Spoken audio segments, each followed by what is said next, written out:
We're going to tackle the very ending of Silent Hill Homecoming. And then start up Silent Hill Origins.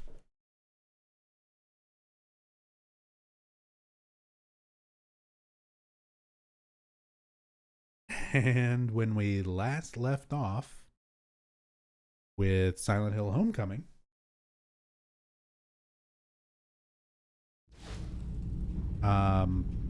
I had some issues with, I'm playing this game on RPCS3, PlayStation 3 emulator, and it has a 60 FPS patch, which looked very nice and for the most part worked very well, except for very particular QTEs where your health is draining during the QTE, in which case the damage that you take is doubled. And because of that, this QTE where Judge Holloway shoves a drill into Alex's leg normally takes about half your health off before it starts giving you the opportunity to mash and get out of it.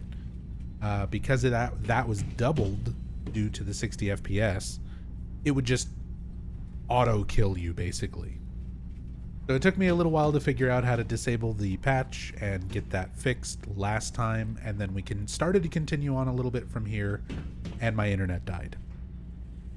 So we had a very abrupt ending to the last stream. So we're basically just going to go through the last little bit of Homecoming here. Now that the QTE is done, 60 FPS patch is back on. Hopefully it won't be a problem.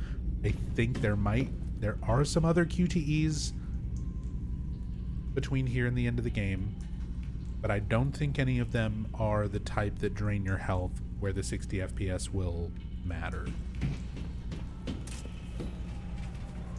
So yeah, with that, let's see if we can finish up Silent Hill Homecoming.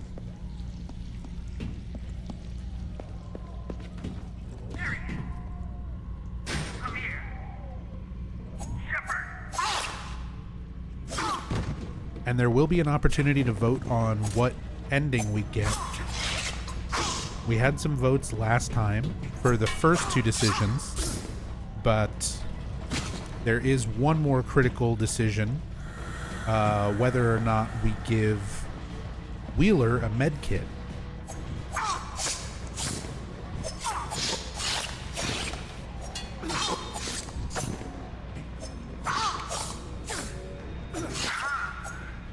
So if you want to use your scam points to vote on whether or not Wheeler gets a med kit, yeah, we can go ahead and have a poll going for that, because that's going to be coming up pretty much here in just a little bit. Kill him. Right now I just need to take care of these guys. I'll remind you, I am on hard mode. But this is why, oh my god, this is why the ceremonial dagger is, or just the combat knife in general in Homecoming, is the strongest weapon. Damage on it might not be the best. It might not have the best properties compared to a lot of other weapons, but what it does have is the most godlike move set in the entire game.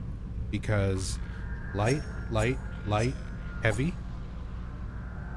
And people were commenting about Alex's little spin. So you can do lots of different combos in this game. You can do like different variations of stuff, and it'll change depending on the button sequence that you do. You can hold the heavy attacks and stuff. There's attacks if you like do things out of a roll. They really tried to make this, an involved combat system, despite Alex not having any actual combat training, and that being a major, plot point of the game. But the strongest combo winds up just being light, heavy. That basically just stun locks almost everything in the game. basically everything except for needlers and smogs. Needlers can block, and you just won't do enough damage to them. And smogs can bullshit you because they're basically made to be shot in the lungs. They're not made to be fought up close with melee. There's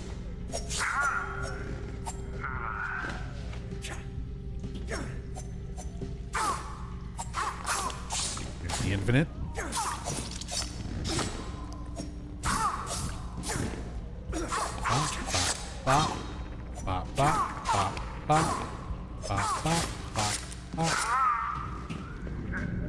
Just like Marvel 2, baby.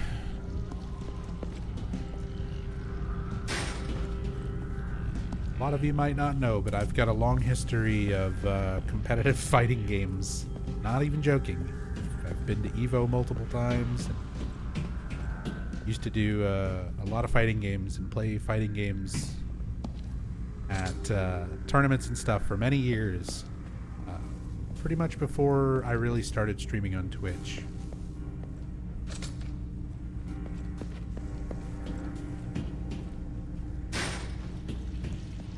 But yeah, going through and doing little infinite combos like that.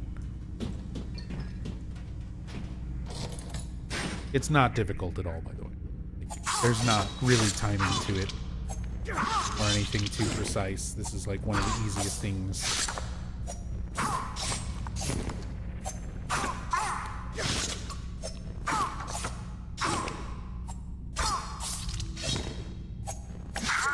Definitely ain't Tekken. I'm terrible at Tekken. Tekken requires skill.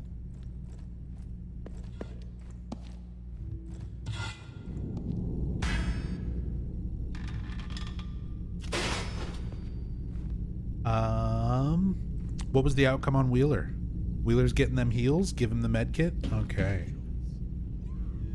Wheeler's getting the med kit. Shepherd. A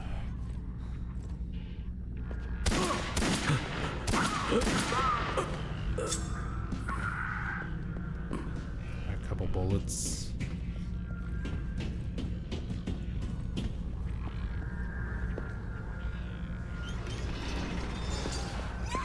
Oh shoot, I forgot. I've only got one handgun bullet left. So this should be the 9mm pistol that Curtis Akers gave me. It's in good condition and easy to use. I need to save this one bullet. I need to kill Curtis with his own gun.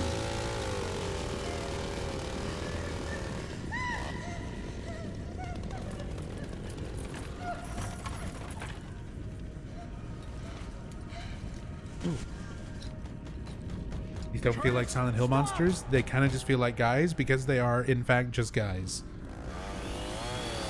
These are all just people in mining suits. And Curtis. It's a damn shame. People in the streets, such nice things. No! Oh God! Please, no! You had a choice.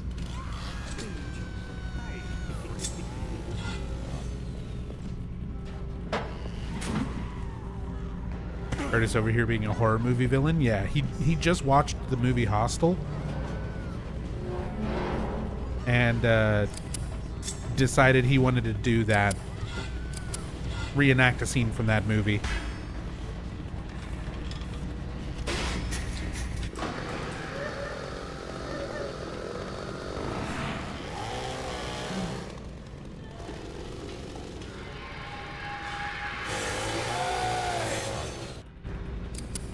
And also Texas Chainsaw Massacre.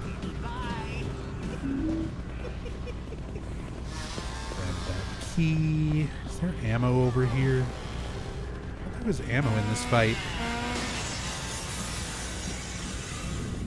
No. Ready, Curtis? You ready? You ready for the power of the combo?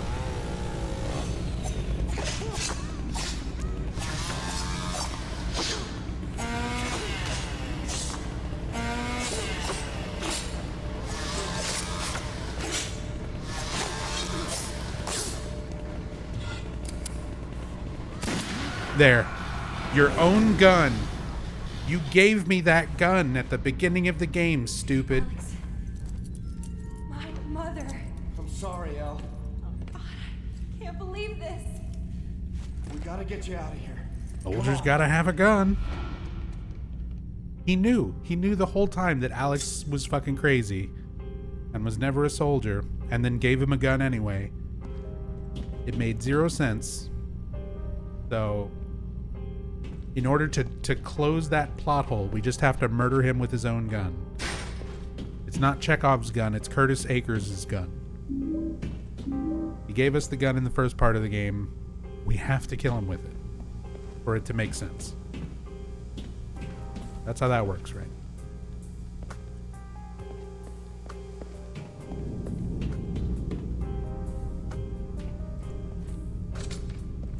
L's theme happening? Yeah. We have L with us.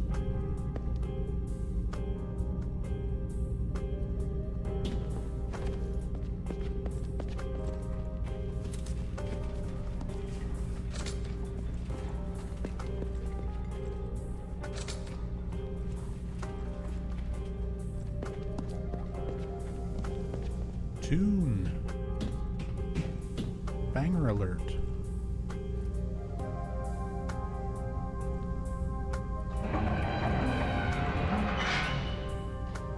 Sounding like a soap opera.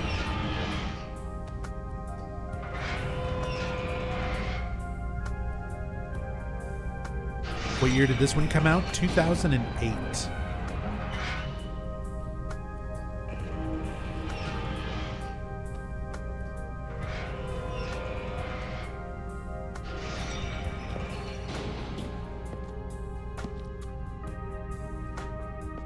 Let's go. Hard to believe these same devs made Killer Instinct 2013. Yeah, I know, they did. Which actually was pretty good. Like... Oh, fuck. You want a piece of The me? rifle guy. I dodged it.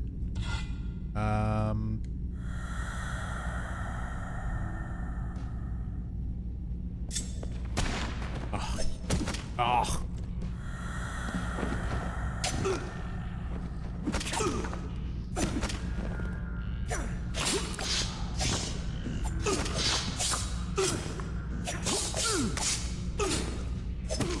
Oh my god. He's countering my infinites.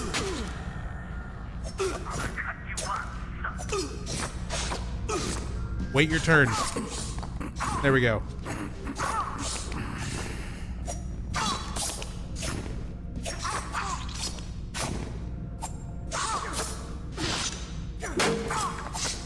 Clonk. Come on. Come on. Oh shit.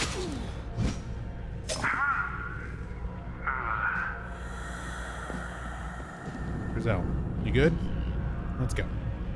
Battle of the Gods.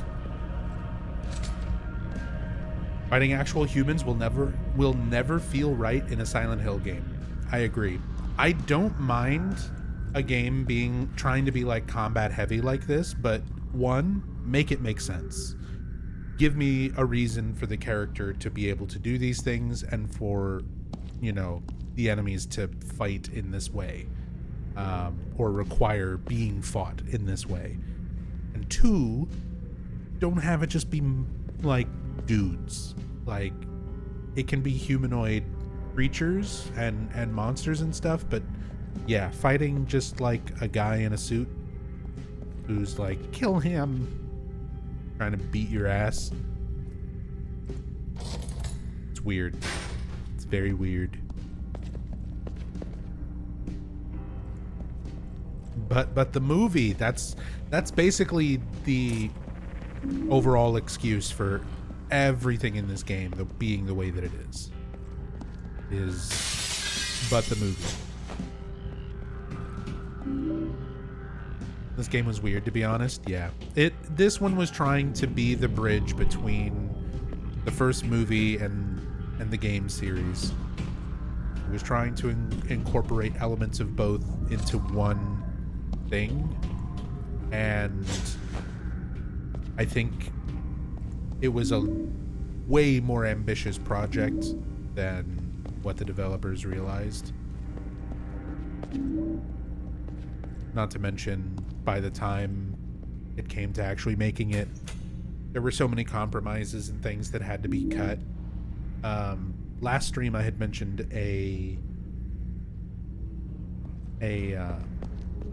interview with two of Homecoming's writers that happened recently on the Crimson Head podcast.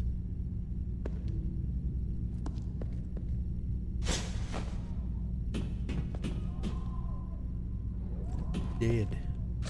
But yeah, the writers go over a lot of the stuff that was cut from this game. A lot of the original ideas and things that they wanted to have, and there were going to be more founding families. There was going to be like a 5th founding family, and it was going to be the Wheeler family. Like, Wheeler was originally supposed to be a bigger part of this, and then they wound up cutting everything down. So there was supposed to be this like overall theme of the number 5, because this was originally being produced as Silent Hill 5. Oh, stupid wall.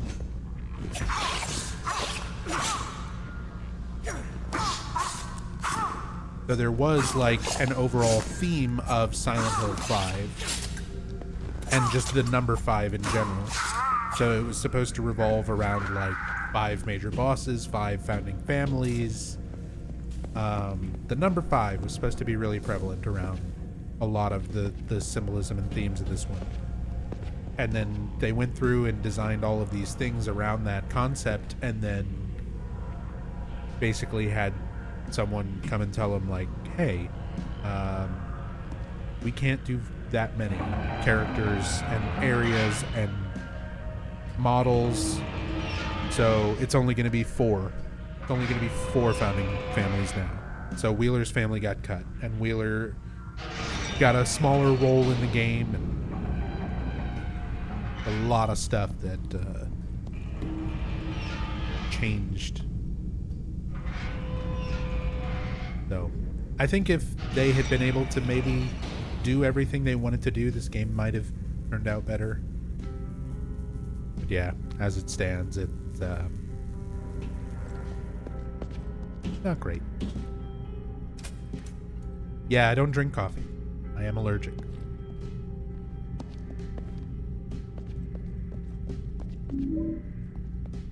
Police marksman rifle. Yeah, usually if I need caffeine, I drink tea or sodas. I've been trying not to drink sodas so much, and when I do, it's usually like 0 sugar. But yeah, no coffee.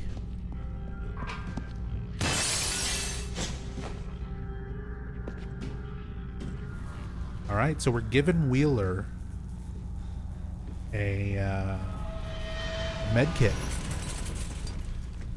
Wheeler.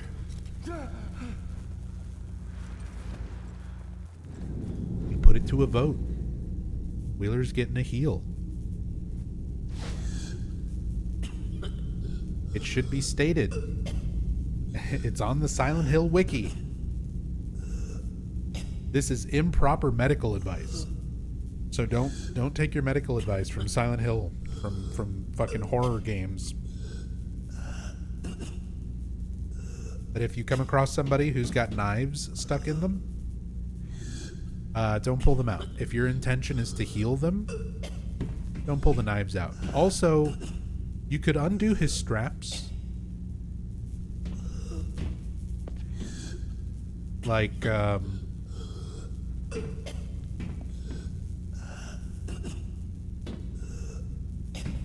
any time now. I wish Wheeler was just sort of like, how the fuck does he get out? Doesn't Elle stay with him here? Like, there's a cutscene here, right?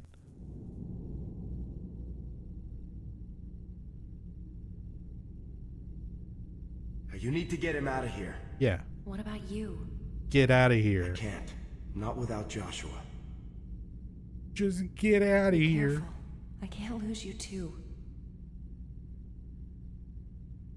So presumably Elle takes care of him for a little bit.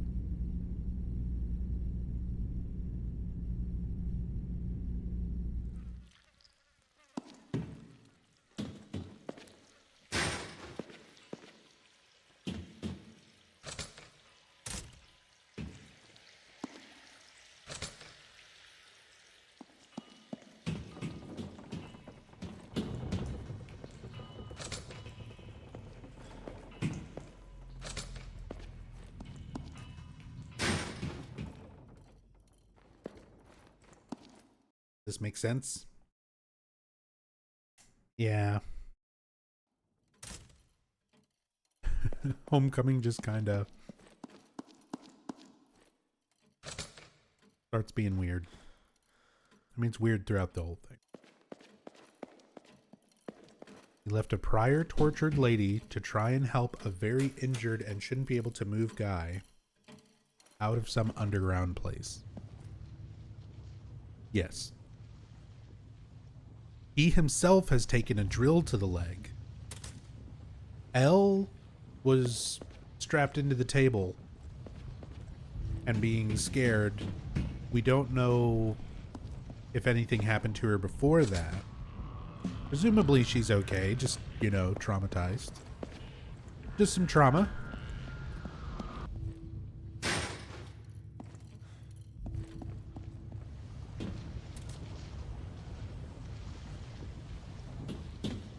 It's trauma.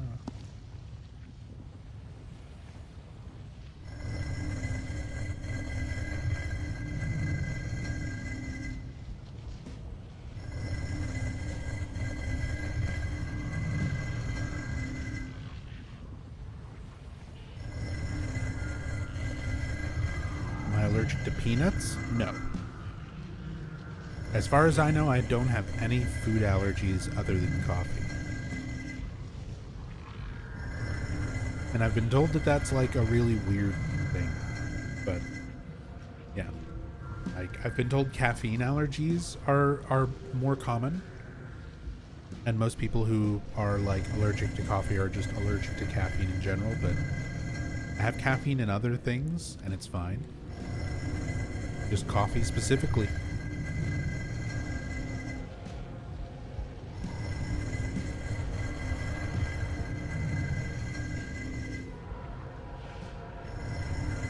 Bugs me up. Throat swells up, face swells up.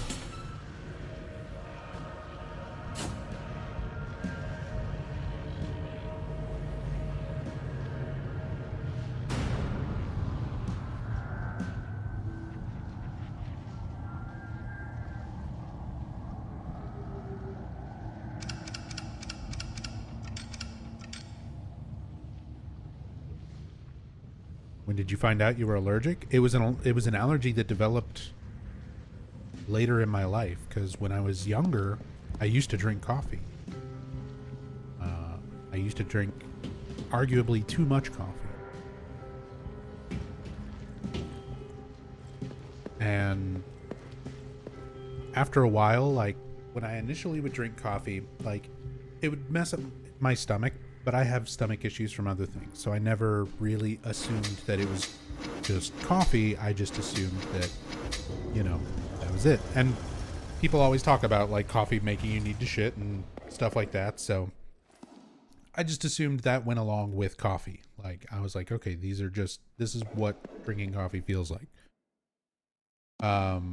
The more coffee I drank and then the older I got, the more severe the symptoms got. So my stomach would get really fucked up.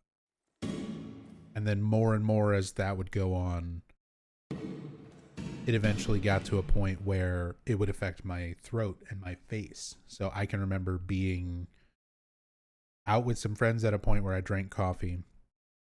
My throat started to swell up, face started to swell up. So I just had to stop drinking coffee. I have pictures from where I went to a PAX convention, PAX South, one year. and I was desperate for caffeine. There was like nothing else that I could get, and I wound up getting like a little thing of coffee. And it had been a long time since I drank any coffee, so I figured if anything, the effects will hopefully just be mild, and I'll be fine. And you can see my face over the course of the pictures that I took, where I'm taking like pictures with people at the event. Get dressed. From the moment I drank that coffee to the end of that day of the convention, where my face and everything just like swole up. What are you doing here, Alex? I'm not allergic to alcohol. You can be allergic to alcohol. I'm not. No! It's okay. Yeah, I've got an allergy to cedar and pollen. And I've got the allergy to coffee, but that's it. That's all I'm aware of. But I've never taken a proper, like, allergy test. What's the matter? You scared? Those are the only things I've come in contact that I seem to have a reaction to. Dad never lets us out on the lake. Not you, anyway. Josh Dad is thinks allergic your to little lakes. Baby who can't do anything on his own. Actually, a lot more common than people realize. Yeah? Why'd he give me this? What is that? That's Dad's ring. But he told me not to show you, so I guess that makes me cooler. Let me see it. No! What a piece of crap. It's not. The scene is Worth so more than $1 dumb. million. Look how much of an Why asshole would it Alex me? is. Give that back! Give that back! Come on!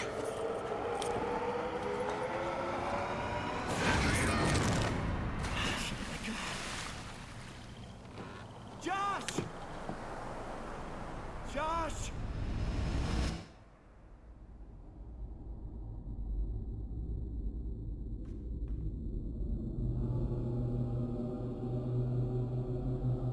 He could have grabbed Josh before he went over the edge. It was an accident. There's so many things here. There's so many questions. I chose you. I thought he wanted to have this little bonding moment, so why tease Josh? Like, why be an asshole about it?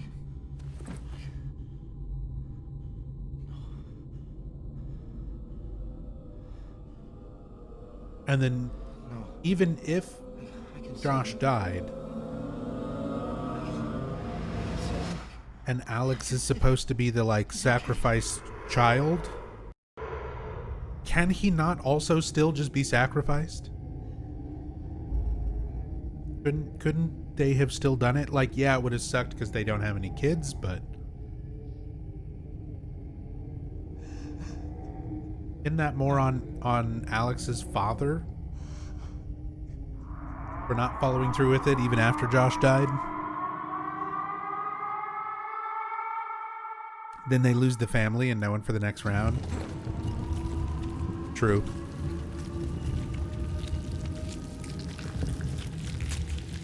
The whole ritual, the generational thing, when you really start to think about it, falls apart.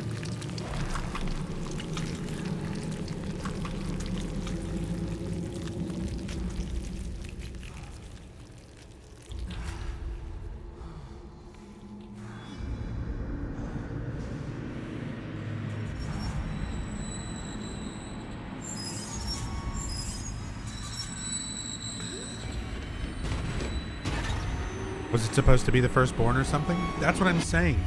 Even if it's firstborn, or even if it's just who's chosen, what does it matter if the other kid died? If Alex still died, it should still be fine.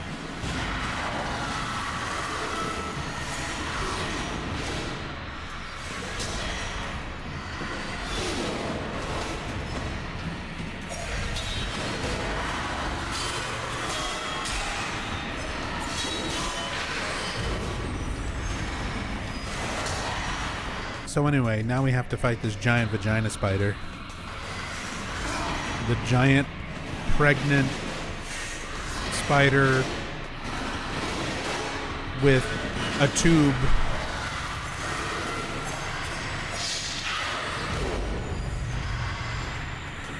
connecting its vagina to its mouth.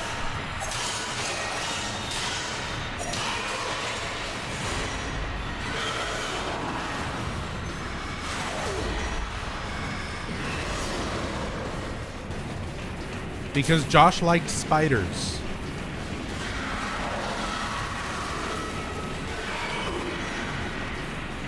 And childbirth has a lot to do with the family lineage thing aspect.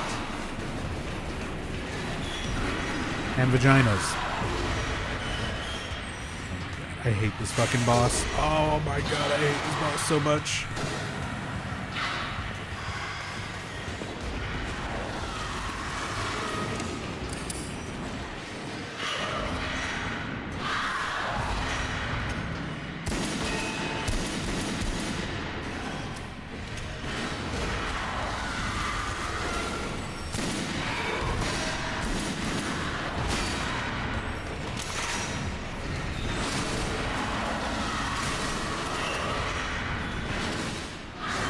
Phase 1. Now it's time for phase 2.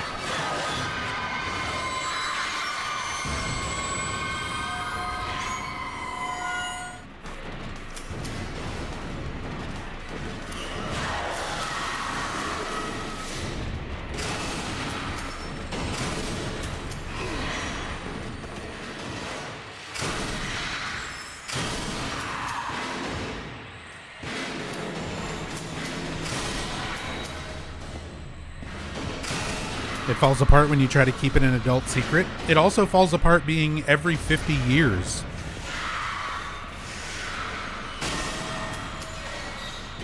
Like, what if you don't have any children until you're very old? Or what if you have a child when you're very young? 50 years you could have like one generation, or you could have like 3. Depending on how young or old somebody is during the 50-year interval. So at some point it wouldn't even necessarily be sacrificing like children. The firstborn could wind up, the 50 years could roll around where the firstborn person is, you know, an adult by that point. None of it makes sense. Homecoming fucking falls apart. Sorry, Josh. That's why, like I said, that that interview with the Homecoming writers, I'll put it in the video description for those of you watching on YouTube. For those of you watching me right now live. Never meant for this to happen.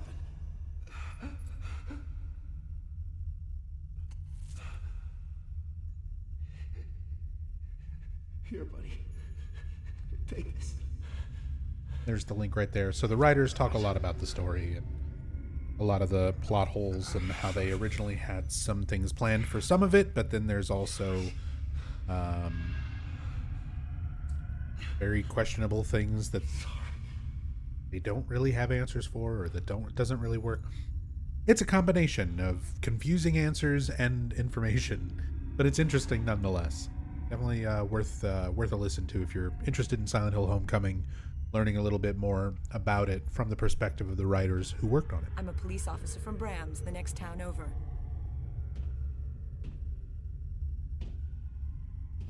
Maxie, thank you for the 85 months, man. Sorry you died. Here's my flashlight. It's pretty cool. Might need new batteries soon. Anyway, see ya. Yeah, pretty much. Also time to drown you in a tub.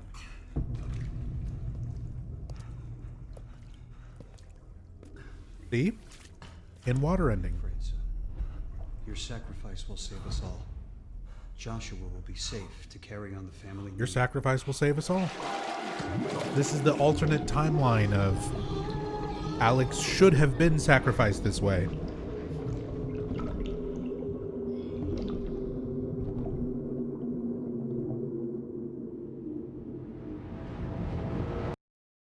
The good ending? Question mark? Good for the cult, Good for the town.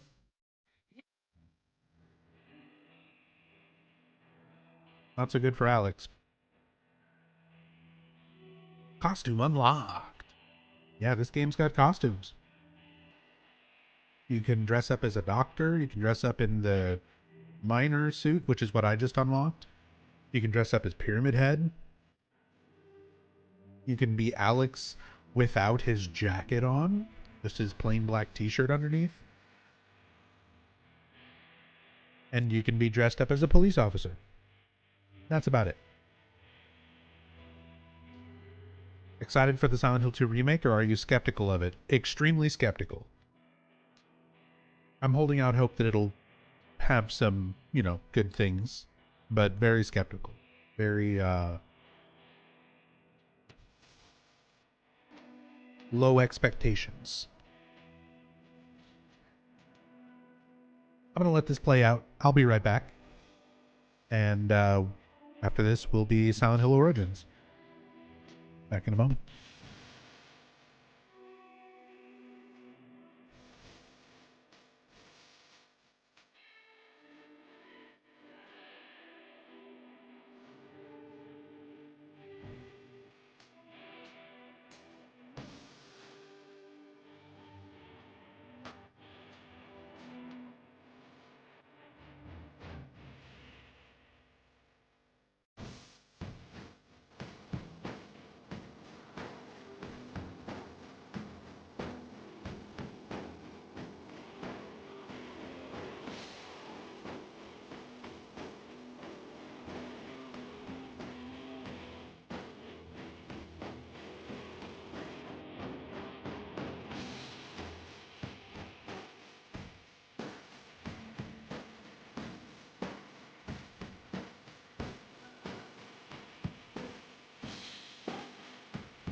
Sorry, just making sure I got everything set up here.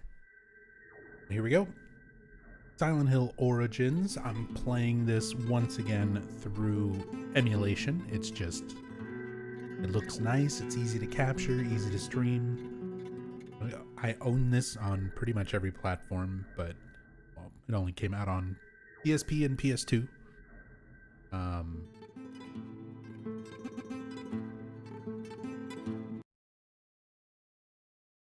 Should be set up for widescreen, 16 by 9, a little bit nicer internal resolution, some adjusted shaders so that the PS2 version is not so dark, which is its biggest problem when you play it on actual hardware. So when you're playing on PCSX2 through emulation, you can account for that. You can adjust the shaders and the brightness, because that was definitely one of the bigger issues with this game when it got ported to the PS2. Oh, Silent Hill Origins. There's no difficulty selection for this game. Just go, just play it. Subtitles on, no vibration. Please.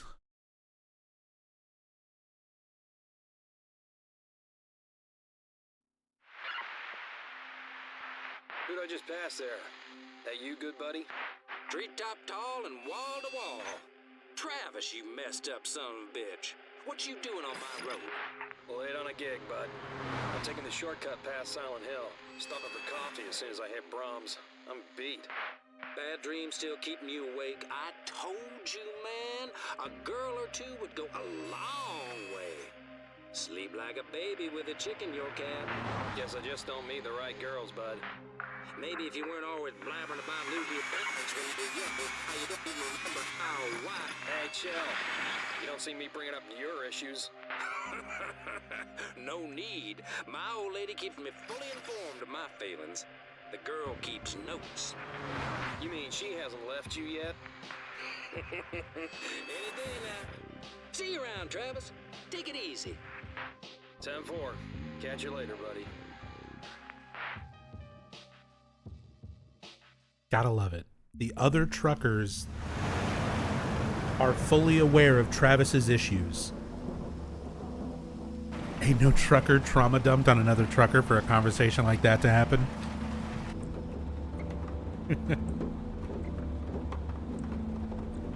Travis is just like that.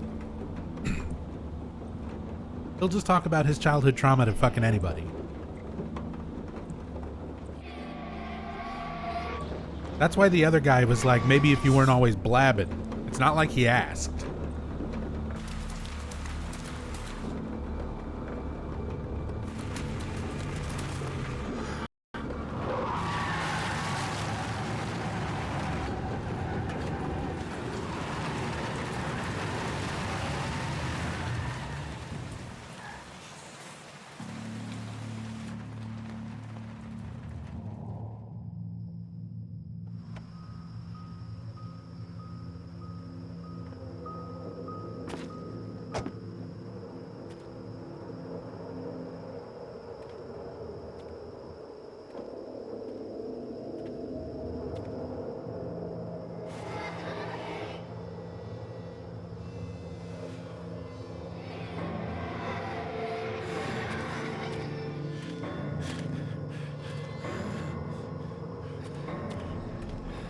Oh no.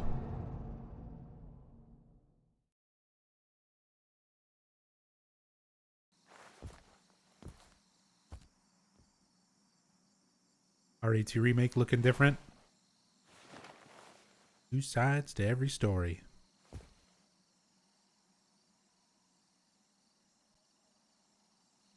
Huh? Huh? Hey, come back!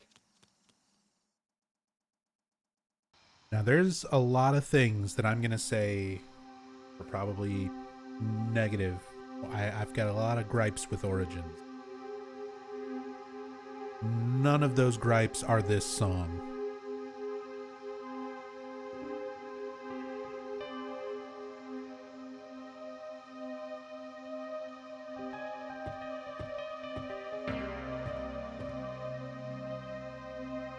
That girl, did I hit her?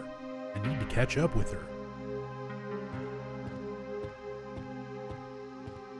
Alessa straight up out of Kingdom Hearts. And the character model's a little inconsistent to say the least. But hey, this game was like scrambled together from bits and pieces of a failed project. Had to be rewritten in like a week. Honestly, like, I've got a lot of problems with Origins, but it's kind of a miracle that this game even came out, knowing how messed up the development was. Oh, that music, though.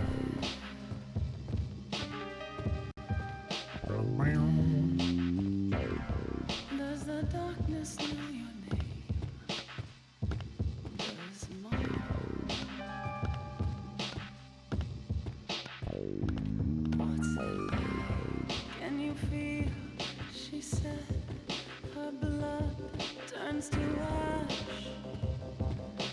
Laughing, Dad, do you know what you've done this time to me?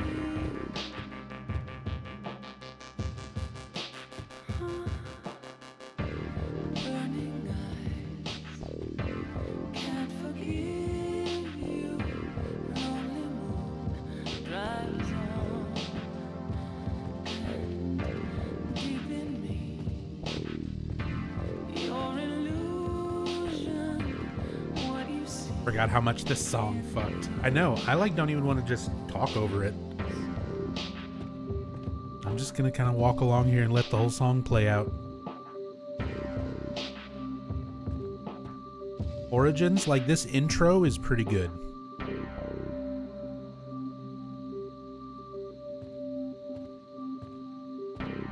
This is a solid intro to the game.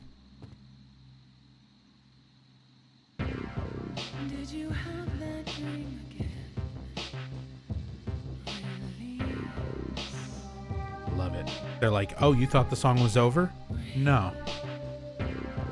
You're receiving what you Next verse. said she.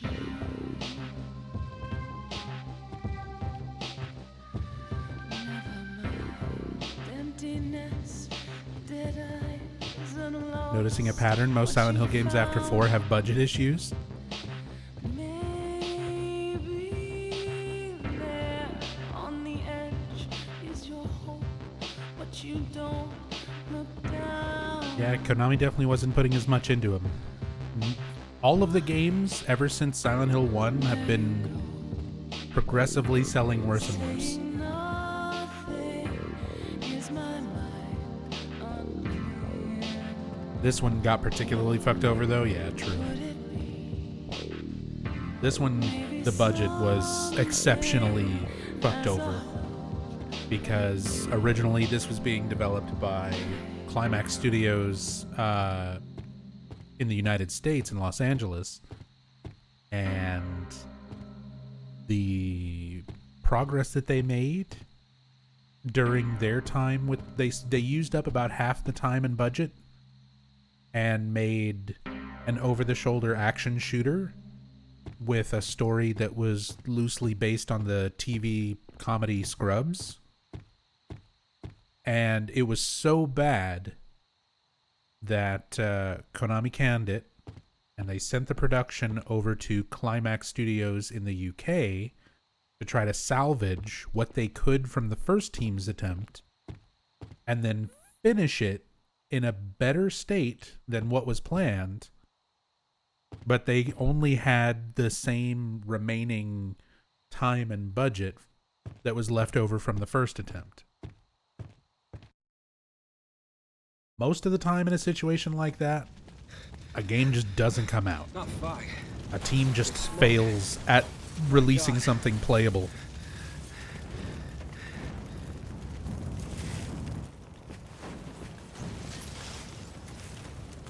So the fact that this even came out, that it got Someone's in fixed there. to be in this state. Yeah, it's not fog, it's smoke. He didn't smell it. Poor Travis Grady has no sense of smell.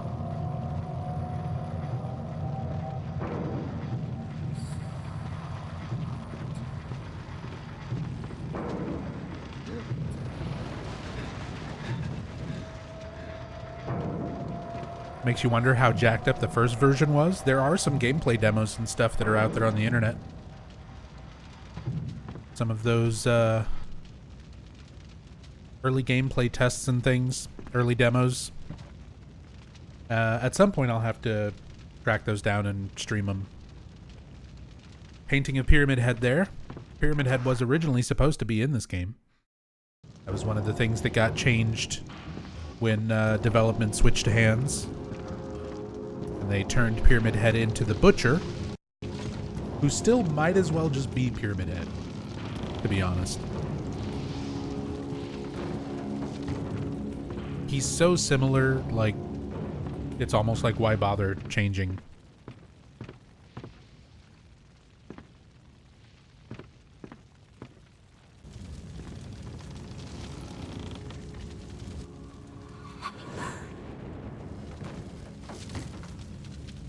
Fuck the Butcher, rage-inducing bastard. Coming with me. He's a lot worse in Book of Memories than he is here.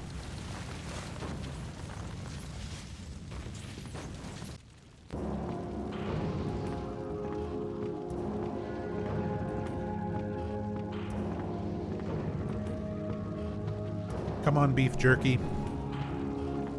I will save you.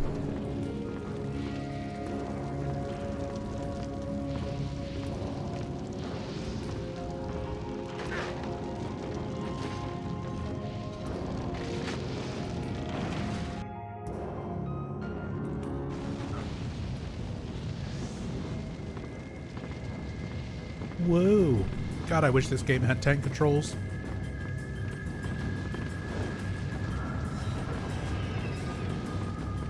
Why would so many of the games, like, keep the lockdown camera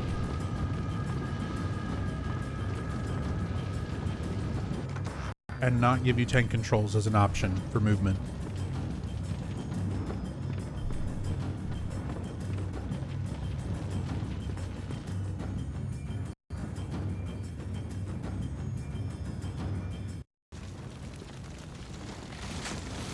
Isn't the story better now that we know Alessa survived because Travis saved her? Yeah, doesn't this make Silent Hill 1 so much better? Safe now. Hey! Someone help her! Where is everyone? Burnt to a crisp, unmoving, dropped in the fucking dirt. I love, he's like, you're safe now. You have Alessa, who's like saying, let me burn. She doesn't want to survive because she knows if she dies, that'll fuck with the ritual. But then she actively helps Travis save her by using her magic to dispel fire. Where am I?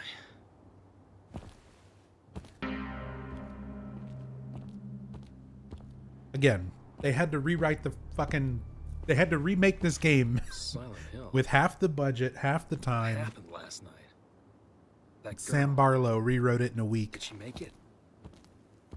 They would have taken her to the hospital. It's fine. Coon Street.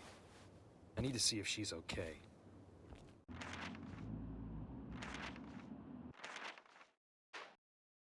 Welcome to Silent Hill. Please come again. Look at these familiar areas.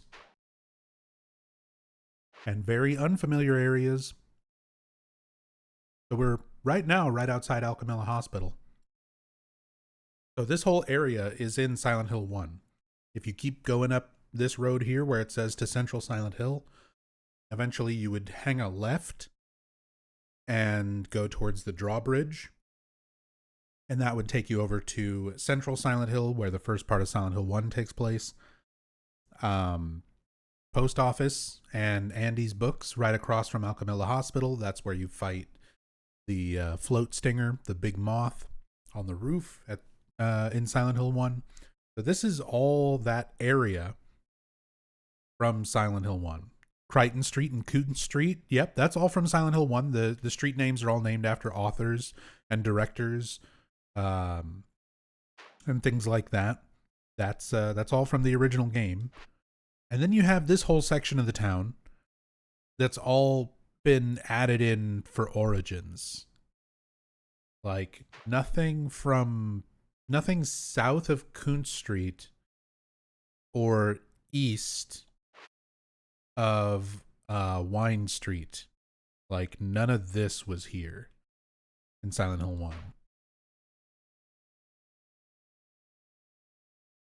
So you can see they did some, really creative naming with the streets. Silent Hill 1, you had Kunt Street and Simmons Street and Crichton and all these little references and stuff. And then Origins has Industry Drive, Ash Road. Maybe that's like Evil Dead Ash. Midway Avenue. Little less...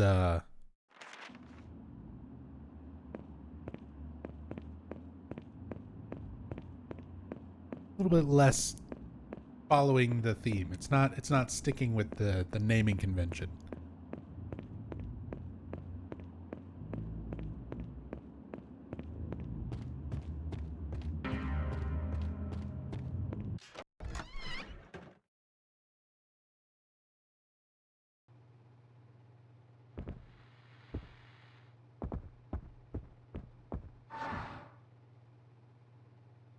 Game does not have continues of any sort.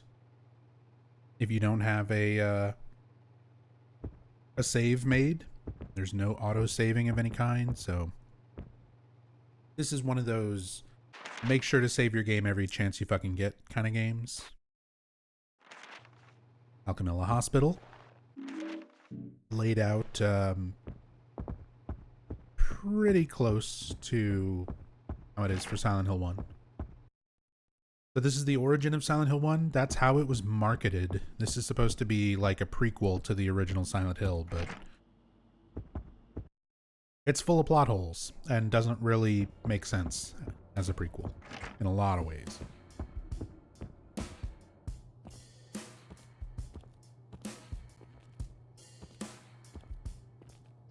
It's a whole ass rewrite? Hey, yeah, You a kinda. doctor? Can I help you? That fire last night. Is it considered canon by fans? Silent Hill fans don't agree on anything. We've received no new patients. in the There's last week, no so- there's no Silent Hill fan community consensus about anything. What did you say her name was? There's I don't fans know who her consider name. it canon I was the just one who because saved her from Konami the fire. published it. Anything Just that got the brought here. Konami stamp of Is there approval another hospital? is considered canon to them. I'm sorry. There's perhaps fans that someone only in reception consider can help. things I that have urgent business. the original Team Silent worked on. Goodbye. Fans who only consider things that Yamaoka worked on. Everything in between.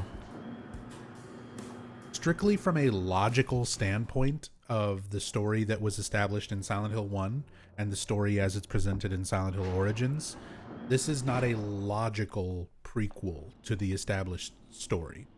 Whether you consider it canon or if you want to go through the mental gymnastics of making it make sense, then that's fine by me. Me as a fan, I look at it and I just go, this doesn't make sense, so it's just not canon. Standalone fan game, basically. Officially licensed and published, but it's a fan game.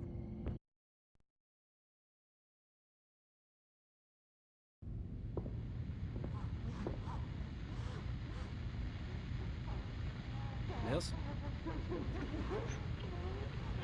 You okay? What?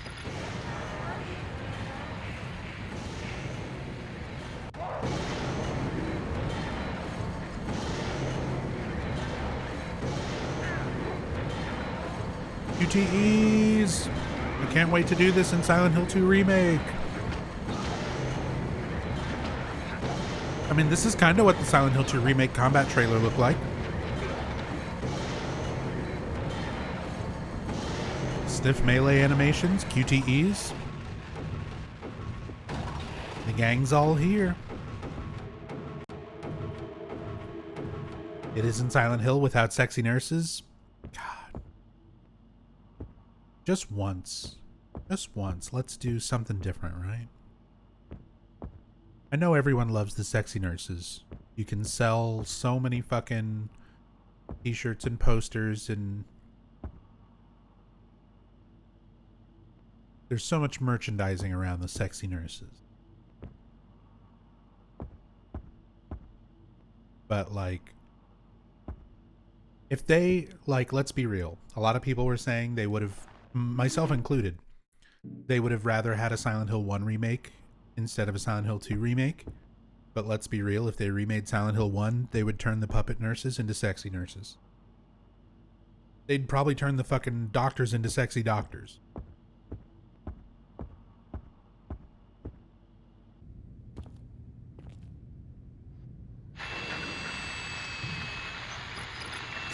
You could go down the multiverse route and say this is an alternate universe.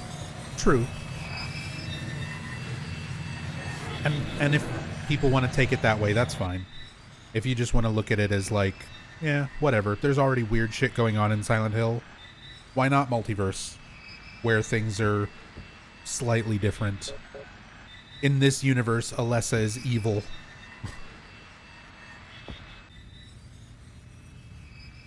You're the girl from the fire. How did you...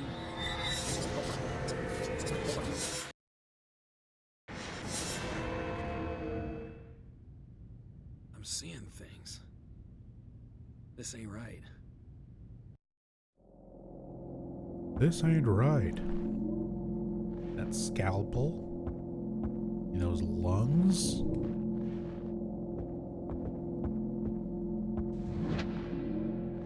Health drank. That's another thing that this game, like, they introduced the mirror mechanic. And immediately they're like, okay, here's how the other world works in this game. And then they put it in the player's control.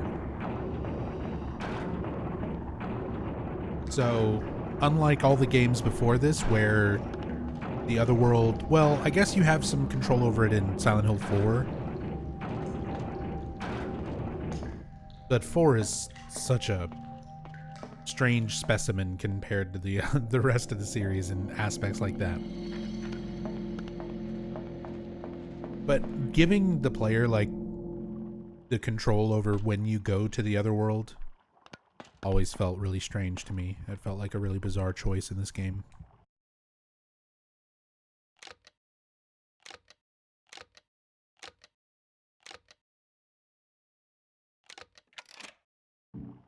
Puzzles for this game are all static. Nothing is randomized, so you can just memorize the solutions. You don't have to go and solve the puzzle for this. Just 3, 1, 2, 3, 1, 9.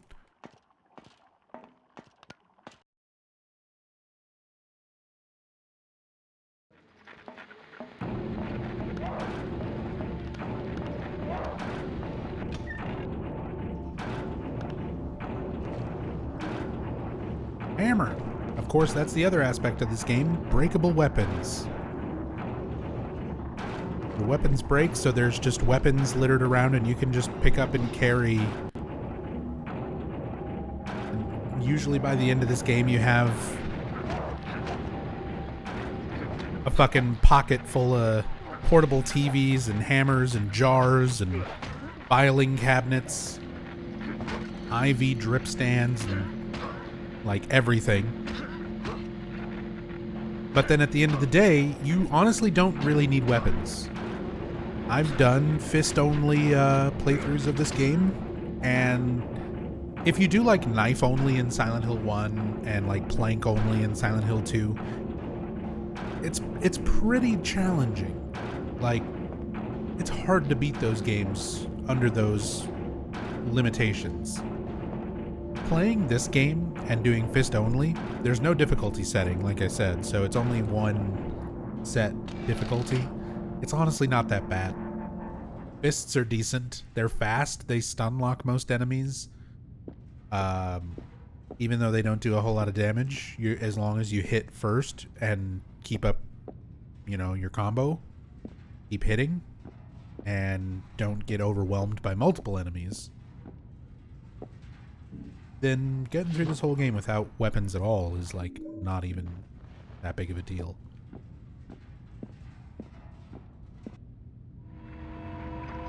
They give you enough ammo to go guns only after you get a gun. That was my move on first playthrough before I realized how effective barehanded was. That's true too. Like it's there's enough supplies. It's generous enough with supplies and things. This is not a very challenging game in that regard.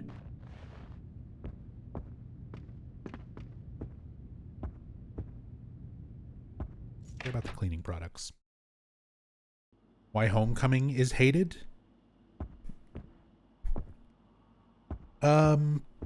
It's mostly just not written very well, and I think based too much on the movie for a lot of fans liking. There's a lot of fans who like the movie and don't care about that and like that aspect. And there's a lot of fans who like the original games and feel like Homecoming was too much of a weird departure that didn't make a whole lot of sense. Kind of where I'm at. A weird departure. It didn't make a whole lot of sense. A lot of the gameplay of it is actually like pretty boring. There's a lot of running and backtracking through sewers and just across town where there's not much going on. And the environments aren't particularly engrossing. The enemy design's okay. Stuff like that's okay, but yeah. I think for a lot of Silent Hill fans, story is one of the most important aspects of the game, and Homecoming really, really lacked in that department. Ooh, I managed to get the key without the toaster. If I was doing actual speedruns of this, I couldn't do that shit if I tried.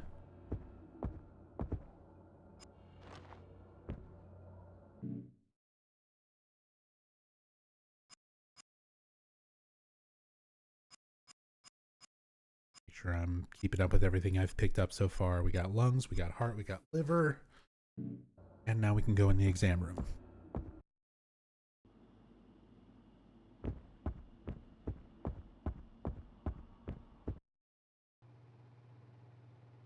Challenge for this game is willing yourself through the Sanitarium section.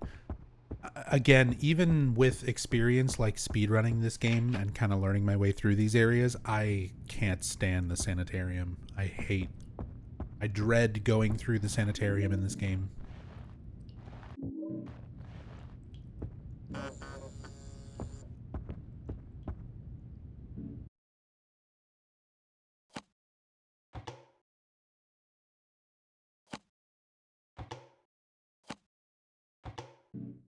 Whoops.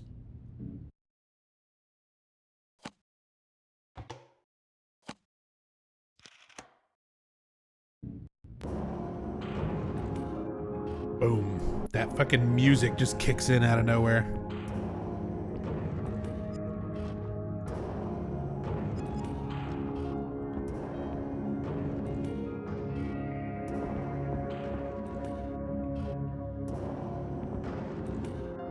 I picked up the eyes, right? Okay.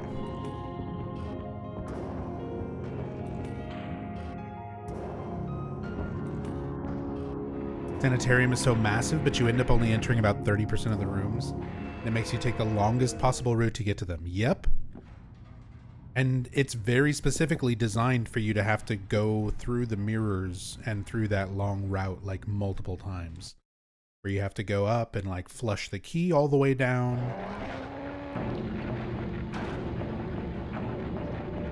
Like, alright, you gotta drain the key in the tub and you've gotta go down a floor and go through the other worlds.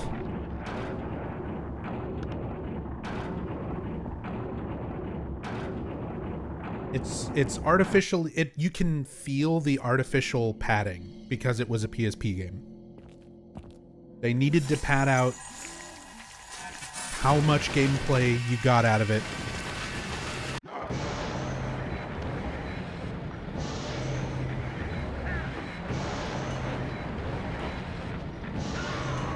I hit triangle.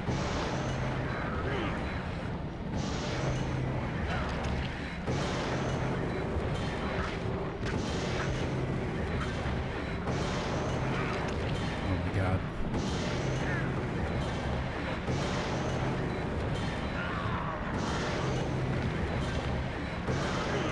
My controls might be configured weird.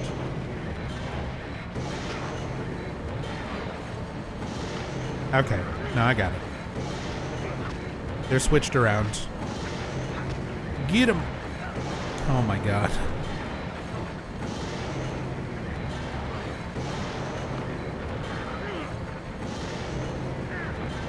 I'm just stuck in an infinite loop. I can't hit him, and he just keeps QTEing me. Please.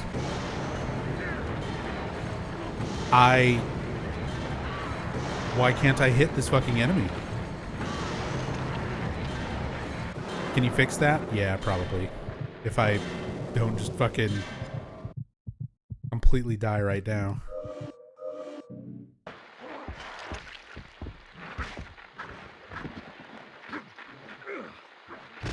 Holy shit.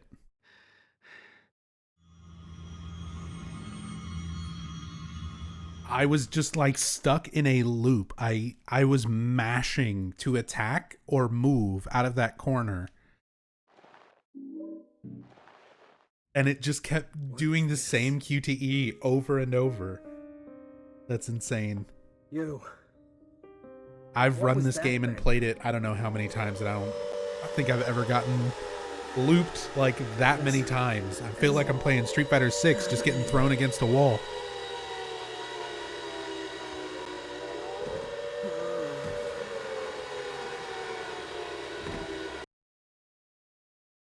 Getting throw looped. Are you okay? Sorry, did I startle you? My name is Lisa. I'm a trainee here. Are you waiting for someone? No. No, I'm just...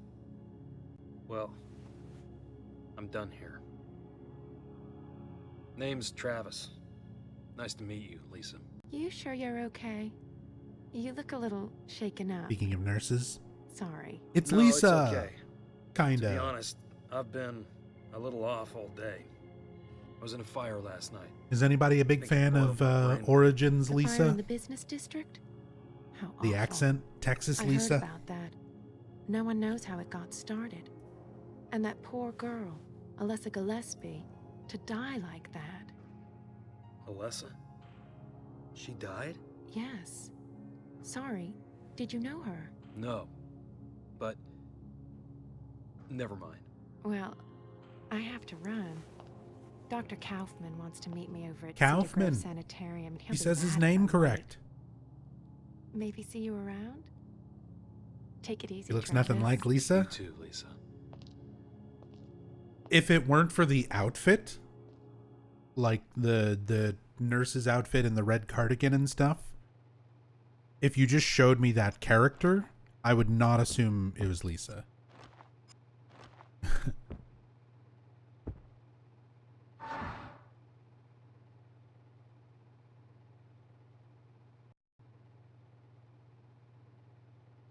It's the nurse from Exorcist 3. Really is. That was the inspiration behind the original Lisa's design.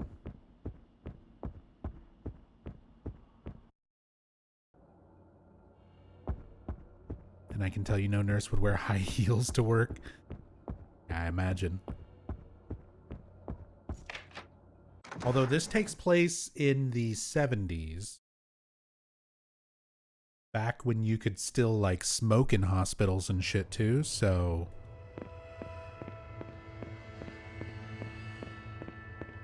dress code might have been a little different.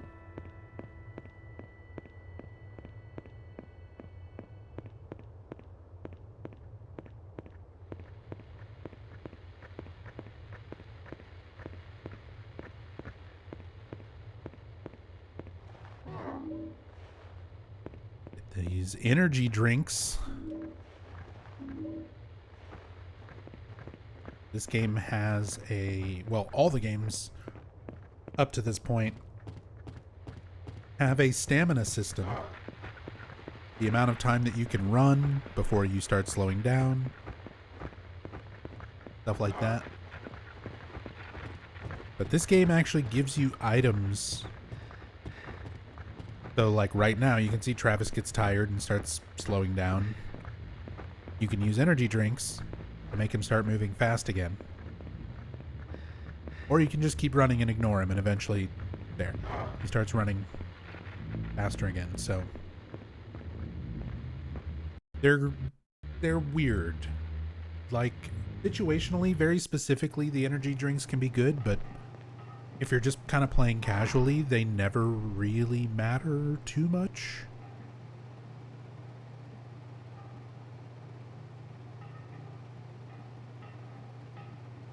Now, if you're speedrunning and stuff, they matter, obviously. There's a very efficient route of like picking up and using health drinks throughout this game. And you do have to be very, very specific about the routing of it because this game has dynamic items. So as you play through the game and pick stuff up, so depending on how many health drinks or how many energy drinks or whatever you have in your inventory, the game will change what stuff spawns where.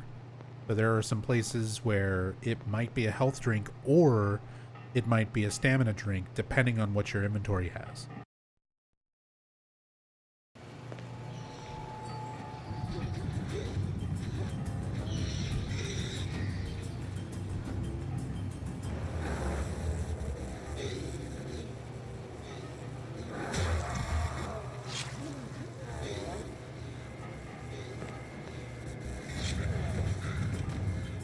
Travis just barely reacting at all to this.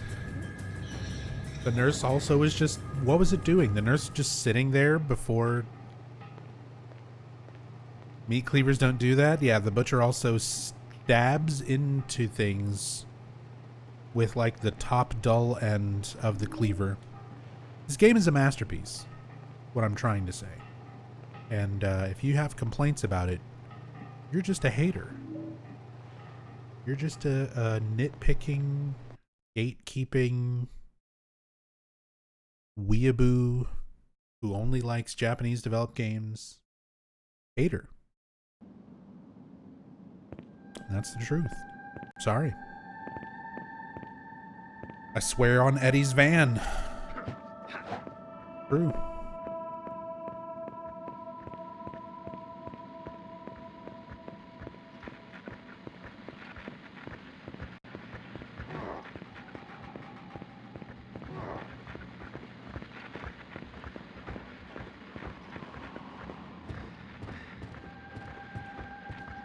Don't see that every day. I'm stuck.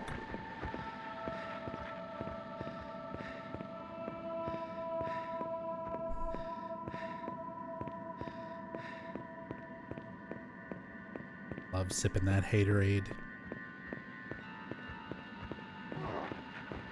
I don't know. It's just weird. It's funny that it's not just the Silent Hill fandom too. It's like most fandoms, most things like that where people just take personal opinions or take other people's opinions so personally. Like, I'm not a big fan of Origins. There's a lot of people who really like Origins. A lot of people where Origins was their first Silent Hill game back when they were 6 years old and they got their first PSP. But for me, when the PSP came out, I was already an old man. I was already jaded and bitter, and my opinions are going to be different. Not everybody has to agree on these things. And I don't know. I don't get it as much these days, but there's always people who make comments on videos and things like that. How could you possibly think that Origins is worse than Homecoming? It at least has the look and the feel of a classic Silent Hill game. That kind of stuff. I'm sorry. Got some good Yamaoka tracks. The gameplay's annoying. The story don't make sense. The mockery of Silent Hill 1. And for me, like, I will always put something that is bad, but at least trying to do something original, over something that is trying to rip off or expand on something that already exists and still does a bad job of it. Like if it's something trying to be original, like Downpour or Homecoming, where they're not trying to make specifically a sequel or a prequel or anything to any of the existing Silent Hill games, they're at least just trying to make their own thing, then that's cool. I give them, even if I don't like their attempt, I give them respect for that. When a game tries to be like a sequel or a prequel, like Origins trying to be a prequel to 1, and then just basically gets everything about Silent Hill 1 wrong. You were at the fire. I saw you there. Of course you did. I consider that more of an insult than just like a bad attempt at doing something original. You were the one who saved her. Yeah. Yo, Hirimi. She was your daughter? Why did Thank you you for the leave her? raid, man. Hope you're doing Why did well. no one help? You all left that girl to burn. Welcome to So we Silent did. Hill Oranges. The world is stranger than you think. You're crazy. Hey, Finn. What happened to her? Lisa said she was dead. Alessa is with those who care for her. Do not trust her, Travis. She does not know what she is doing. How do you know my name? Hey, answer me. Yeah, shout out to Hirimi. They're all crazy. Go follow Hirimi. He's my best friend. And stream sometimes. Actually, I know you've been kind of streaming and stuff more. Even like you're playing a lot more stuff, jumping online. Occasionally stream.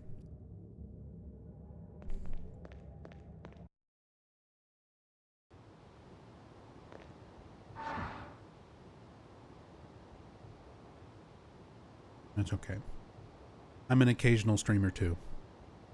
I wish I could be a proper stick to a schedule full-time streamer the way that I really should be, considering how long I've been on Twitch at this point. But I just can't do it. I just can't stick to that kind of stuff.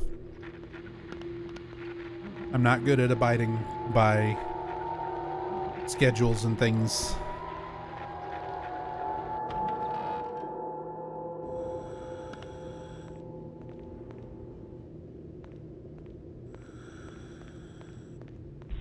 Think you've retired at this point? I mean, that's the thing. You can stream as little or as much as you want.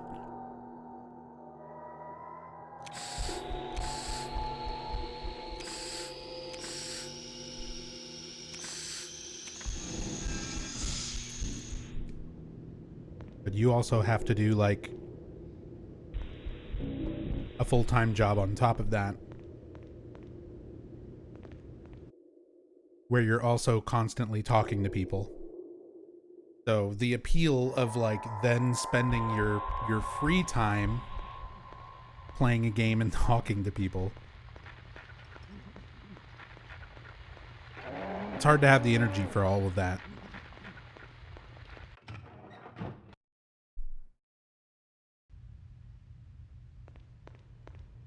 Funny how Origins Asylum looks more like a hospital than the actual hospital location they used in the beginning. It really does. Like the mental hospital feels more like a regular medical hospital compared to Alchemilla.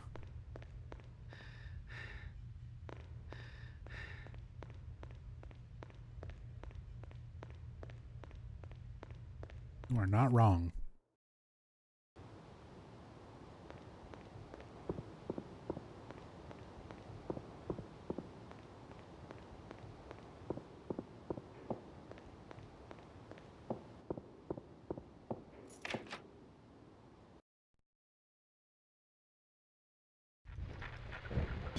Community will always be here when you do stream.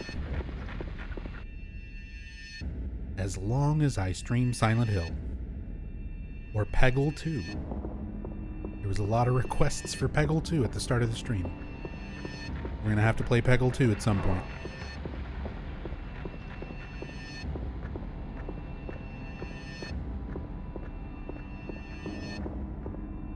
Eventually gonna get Nub to stream the Cube Escape Rusty Lake games? Yeah. I've watched Rachel play through them multiple times. And they're really, really cool games.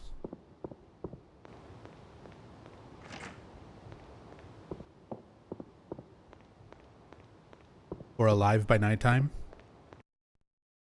You know, I've been wanting to play some DBD. There's like a blood event going on right now, but the event kind of sucks. Like, it's not a great event overall. It's good for blood points, but the event itself is not super fun or engaging. And it's also just, there's a lot of issues. Things are kind of crashing, less stable. So I don't know. Did I get my free BP? I logged in and got my free million that they're doing.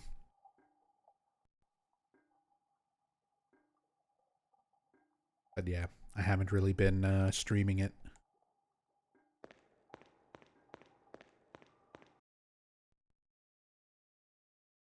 Would love to play DVD with you. I've thought about doing viewer matches and stuff at some point. Because when Dead by Daylight like first came out, that's what we used to do. That's how I very first started playing DBD. We would just do custom matches with like me and Trina and some of our other friends. So might consider doing something like that if we have enough people to fill out a lobby and want to play, and viewers who want to like rotate in and play. If there's enough interest, if there's enough people who want to do that, I would absolutely be down for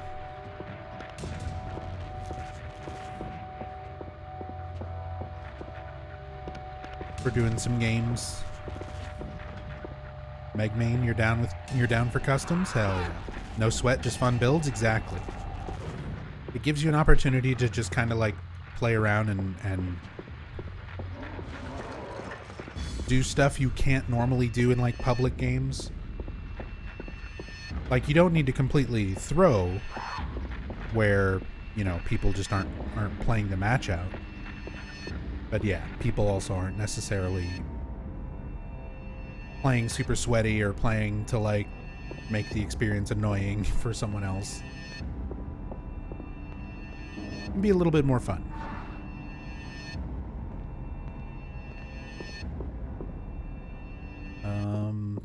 God, I hate this part. I hate the damn sanitarium.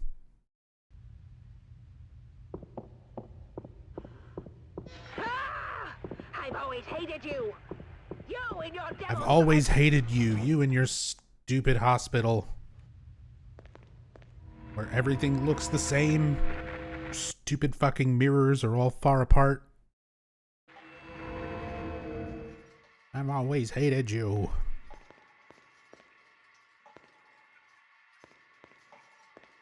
Which port of this do you consider better?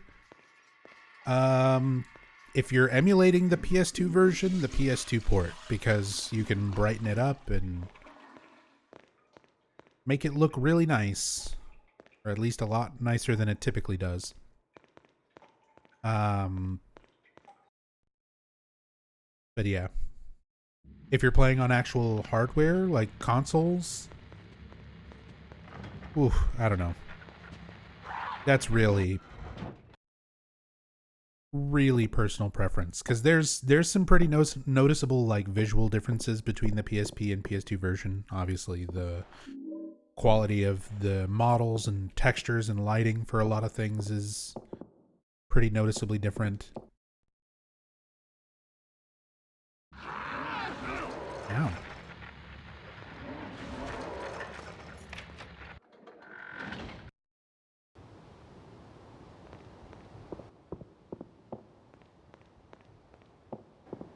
But yeah, personally, I've always liked the PS2 version of Origins over the PSP port.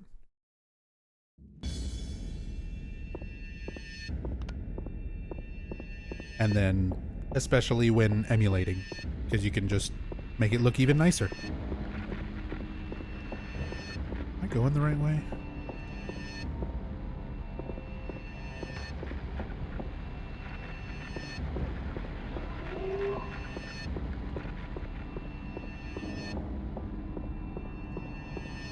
I don't remember having to go past that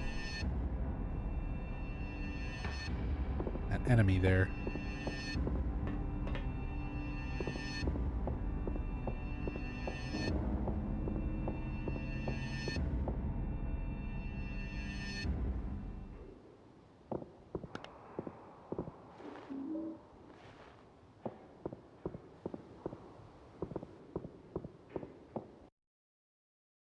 Ice Bullets made some amazing texture packs for all the PS2 games.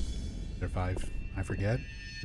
2, 3, 4, Origins, and Shattered Memories.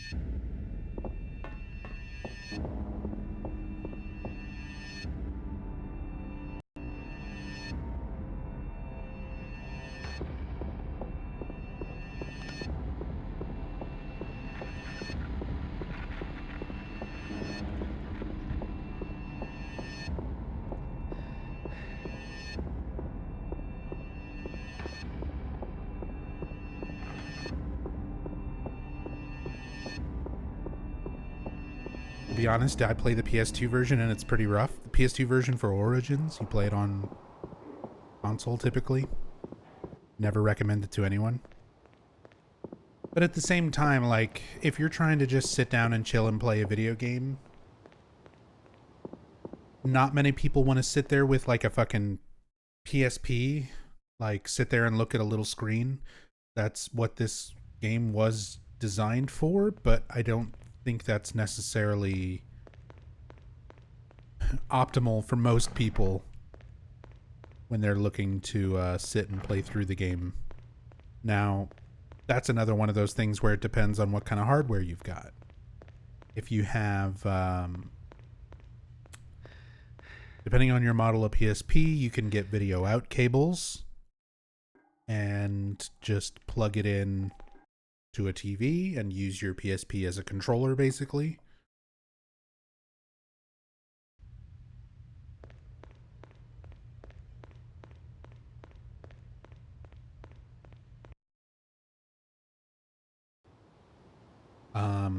You can load Origins up onto a Vita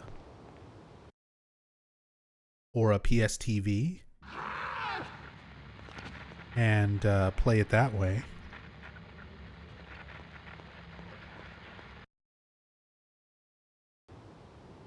In the PS2 version really dark? Typically, yes.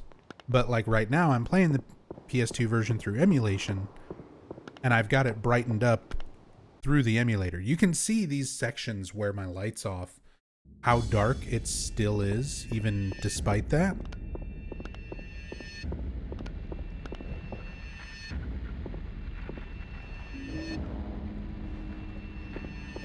But yeah, normally it's very dark. Am I supposed to be in Mirror World right now and I'm just like forgetting where this mirror is?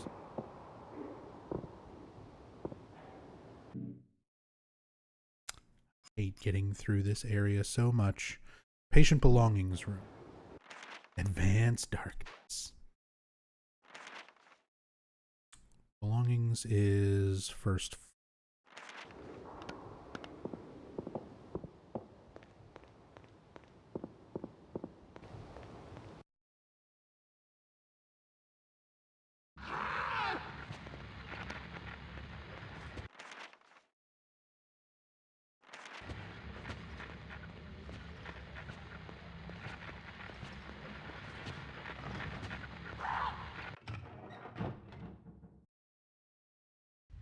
Didn't know there was a setting to brighten it up.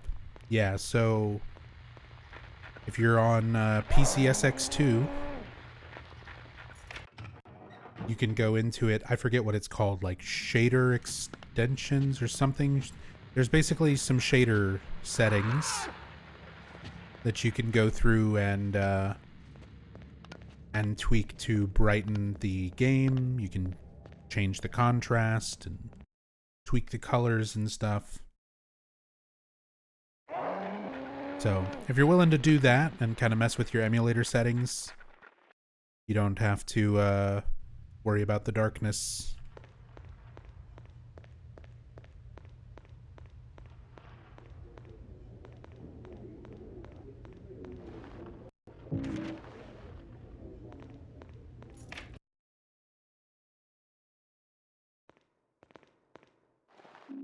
Give me this typewriter and the shotgun ammo. Mostly I want the shotgun ammo, but you know what? I'll take the typewriter too.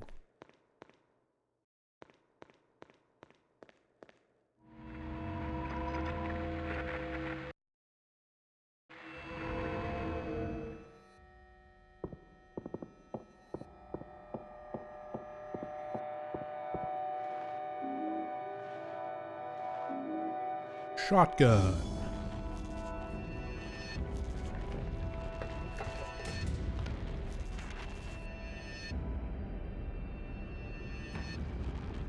So now I'm trying to remember. Now I need to go downstairs.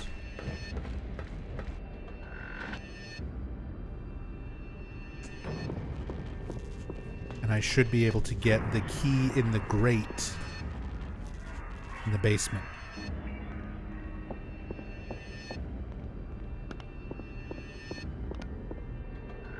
But yeah, you can see how dark everything gets here.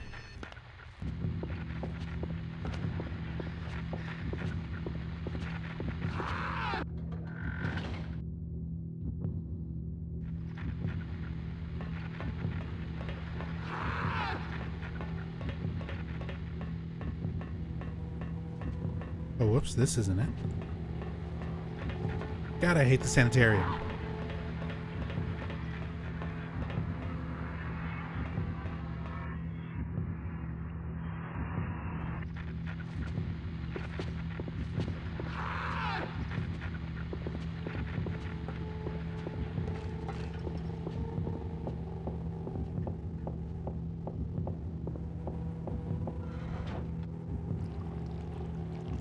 Here we go.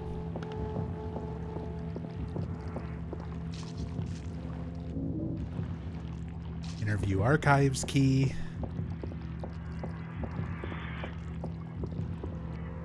We get to go back up.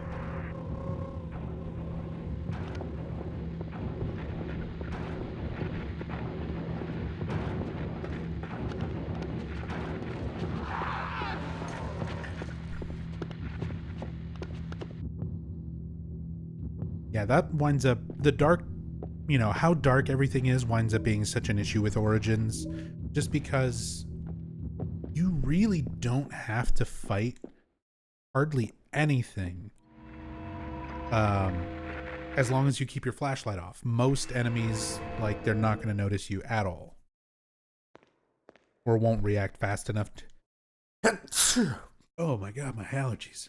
They won't react fast enough to actually, like, attack you. You can just kind of run from everything.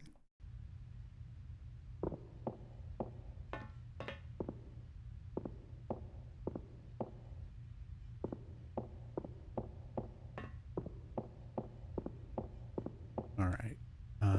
That's there.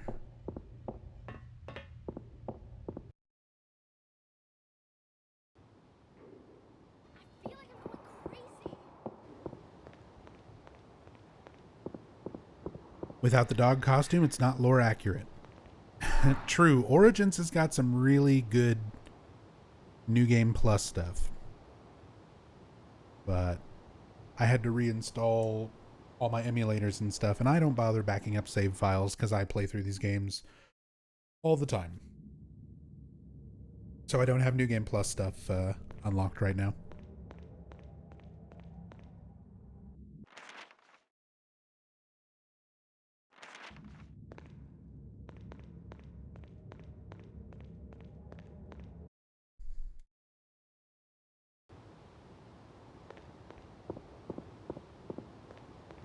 And nobody, by the way.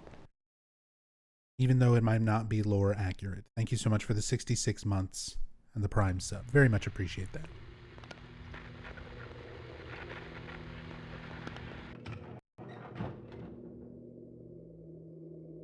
Surprised you wouldn't back up this one in particular just to get rid of the filter with New Game Plus. You know, that's a good point. I'm just not that smart or clever. God damn it, I'm just dying. I'm not that smart or clever. Don't worry about it.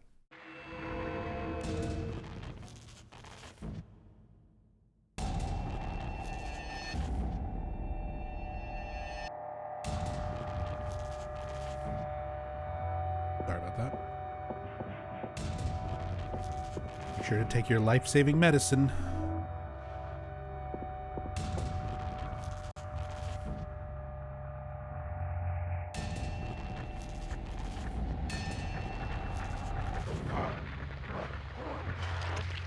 Gross.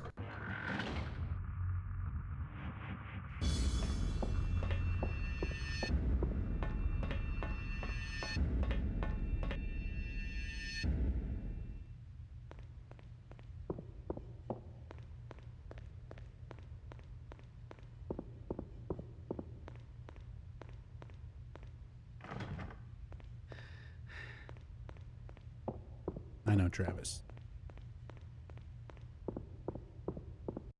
So tired.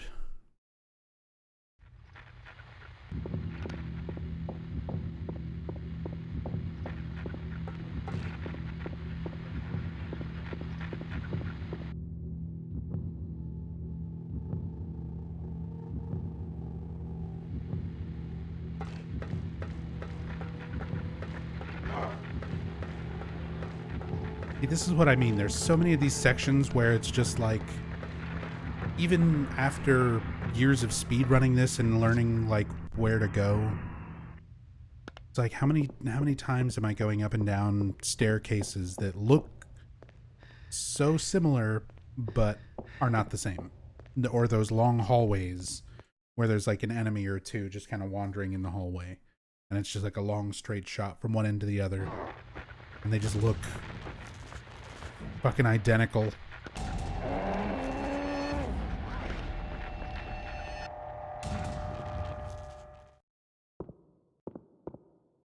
Not ADD friendly. It's not eyeball friendly. Like, just visually, making a more visually interesting area. Like, Brookhaven has very unique, distinct things on each of its floors, in each of its rooms. So that just at a glance, you can get an idea of like where you're at in Brookhaven, in Silent Hill 2 or Silent Hill 3. But... and it was meant to be played on a tiny PSP screen. Exactly. So imagine trying to fucking look at your little PSP screen at all these super dark hallways that just look the same.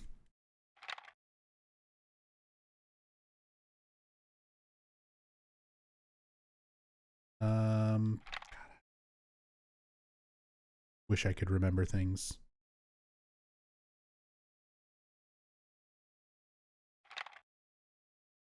Green, blue,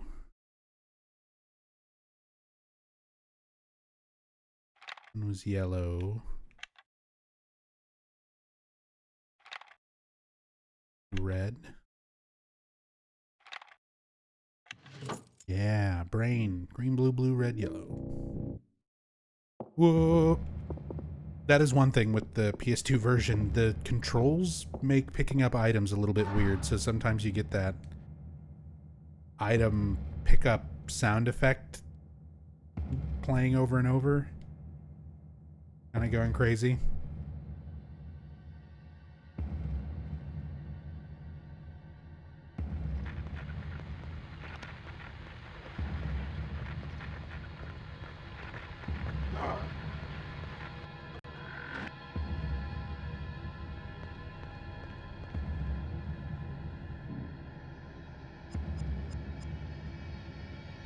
Okay. Dr. Harris.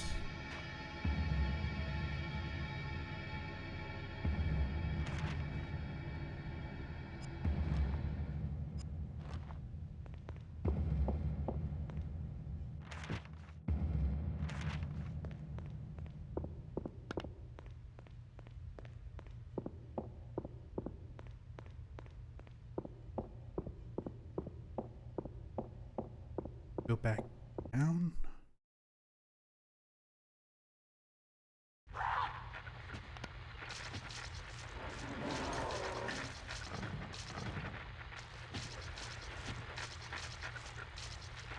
I don't think so.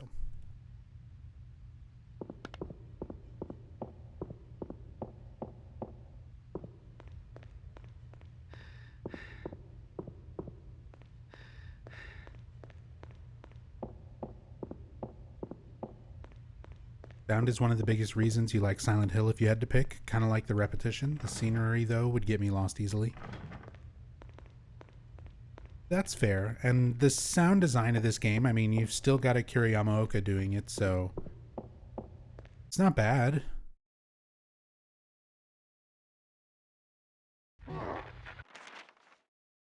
But again, that's where it comes down to a lot of personal preference stuff. Because for me, the story is always going to be the main aspect of the Silent Hill games that that impacts me the most. Okay, so that's where I got the thing. I'm definitely supposed to go back around after that. I just don't remember where to go from here.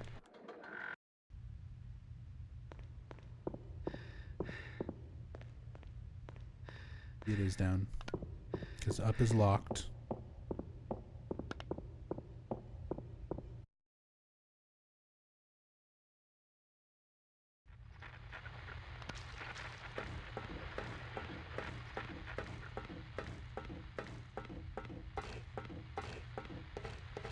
My passion about the story is what kept you interested as well. That's awesome. I'm glad my interest has also like motivated other people to stay interested in these games as well.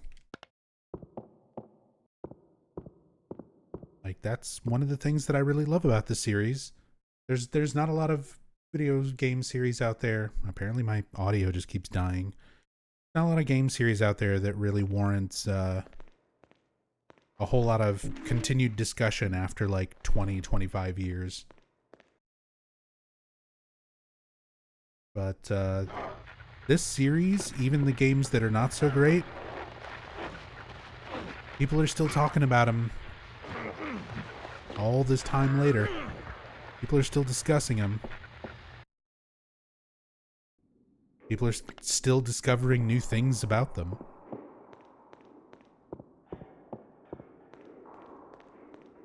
So that's always been really, really interesting, really fascinating to me.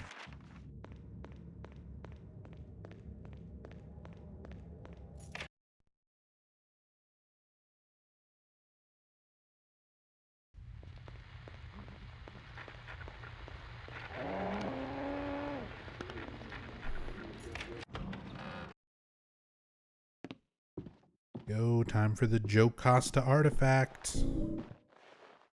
Don't think too hard about the symbolism. Remember, this is the artifact that we use to go unlock the boss fight where we fight Travis's mom. This whole kind of segment of the game kind of revolves around Travis and his relationship with his mom. Because she was the one who was locked up here in the sanitarium for trying to kill Travis. And yeah. Then you have the Jocasta artifact. Some of you might not know who Jocasta is. Jocasta is is it the mother of Oedipus? related to the Oedipus mythology.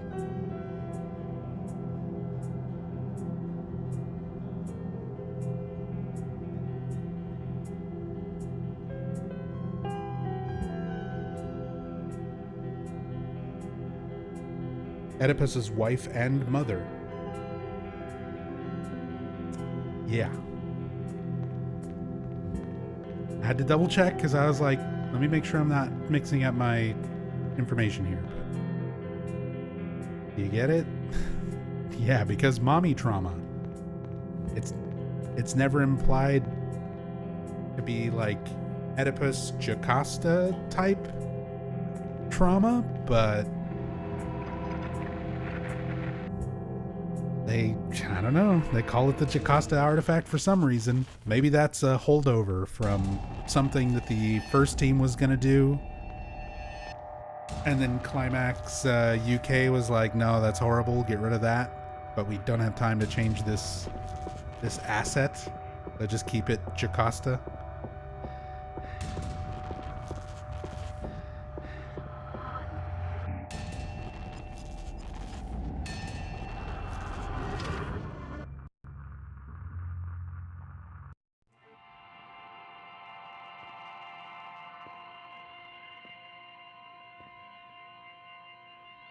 Lisa?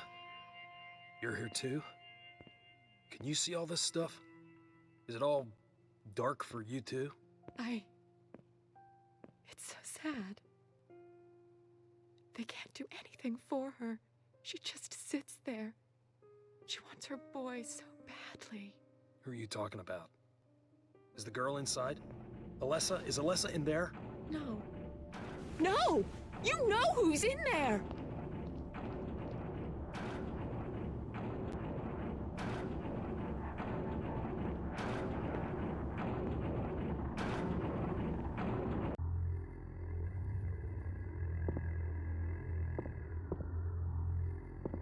Yep. You know who's in there. That's another one of those things. Like, I love these games, and I love going through talking about these games, sharing my thoughts on them, sharing any information that I've looked up on them. But I don't know everything, and I don't have an answer for everything. And this is another one of those things. I'm like, the comments from YouTube videos and stuff over the years that I've put out stick out in my head sometimes. And I can remember somebody commenting on one of my old Origins playthroughs during this part. They're like, he didn't comment at all on this whole segment or try and give any kind of explanation for this. And it's like, what sort of explanation are you expecting? Travis has never met Lisa Garland before until this like moment when he was in the hospital, just before he came here, like when he was at Alchemilla. So before this day, he never knew who Lisa Garland was. And now suddenly Lisa is here where she said she was going to meet Dr. Kaufman, but for some reason she knows Travis's mother, and she's like, you know who's in there? Like, none of this makes any sort of sense. There's no sort of logical explanation that I can offer you to why Lisa knows these things, or because like this game got slapped together in a week with half the budget and half the time to put it together. There's tons of stuff like that where it's just like, it's just there. It's there to be weird. Maybe there was more of an explanation. Maybe there was more of a relationship between Travis and Lisa. Maybe there was some more explanation between like Travis's mother and like why this would be a thing, or what Lisa would represent, but none of that is in the game as it released. I asked them to bring my Boy to me. Mama. Come here, boy. Let Mama take a look at you.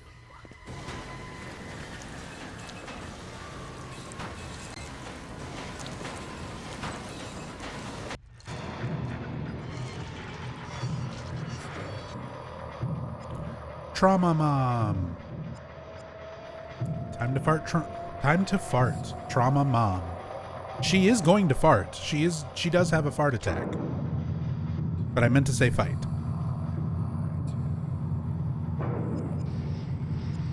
She has a stinky gas attack. Trauma mama.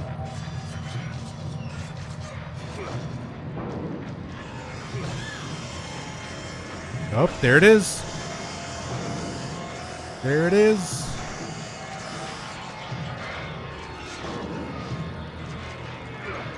Shit.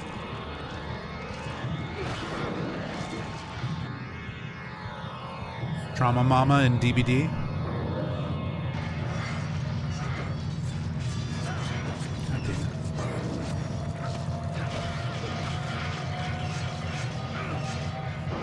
You and your giant spikes. You think you're so cool?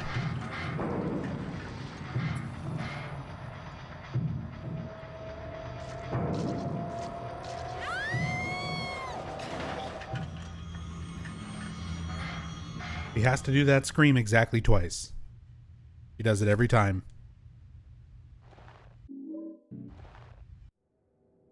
This is just like before.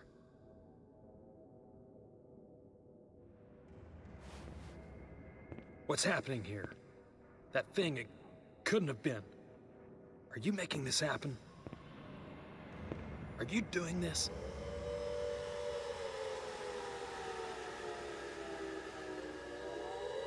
Wait. No. Don't go. I need to know. This whole game seems to imply that Alessa's in control of all of this. She's in control of the other world and all that stuff that is absolutely not a thing in Silent Hill 1. She's basically comatose and just living a nightmare. Alessa in the original is not evil. She's not in control of the other world.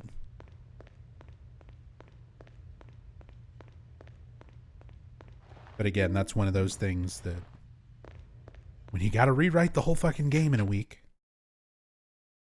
And Sam Barlow went on record saying like he thought that a prequel to Silent Hill 1 was a bad idea from the start, but he did what he could to salvage the project. But yeah, it really says something when you look at a lot of Sam Barlow's comments on this game, where even the director was like, this project is a bad idea.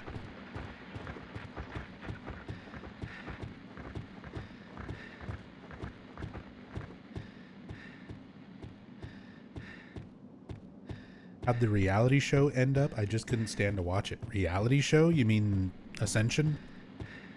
The audience voting for outcomes and stuff? It's still going. It's not over yet. It's running until like August. I just don't keep up with it. I don't follow it anymore. Once the whole thing is done airing, I'm gonna do like a big review of the entire thing, but I don't bother with it from day to day when it's going live anymore. We only did that for the first month, and after that, it still was completely unrelated to Silent Hill, and it was just awful, so I put it to a community vote to see if we should keep interacting with it. And community voted no, and I agreed.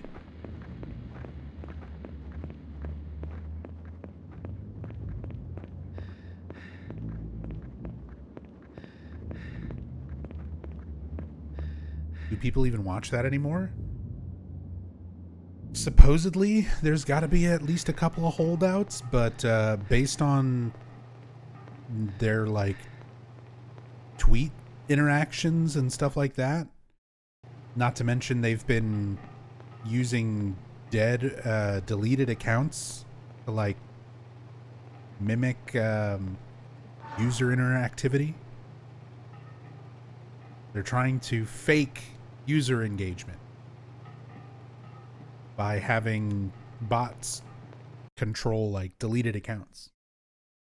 I'm gonna say allegedly just because I still like the joke, but there's proof of this. There's multiple people, including Rachel, who like deleted their account and then had their character show up in a vote or as a cameo like weeks later. So, no. I think the entire thing continues just being a scam. I doubt there are more than 100 people legitimately interacting with it. I'd be very, very surprised if there's any more than that.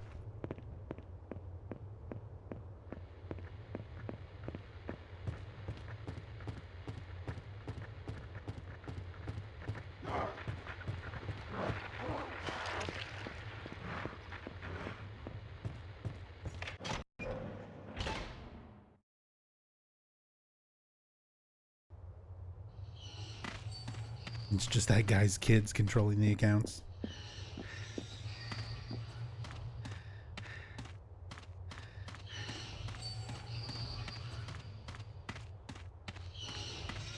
But yeah, Ascension is just a big pile of trash, so until it's completely done, I'm just not worried about it. Like I said, I'll do my review once the whole thing is over.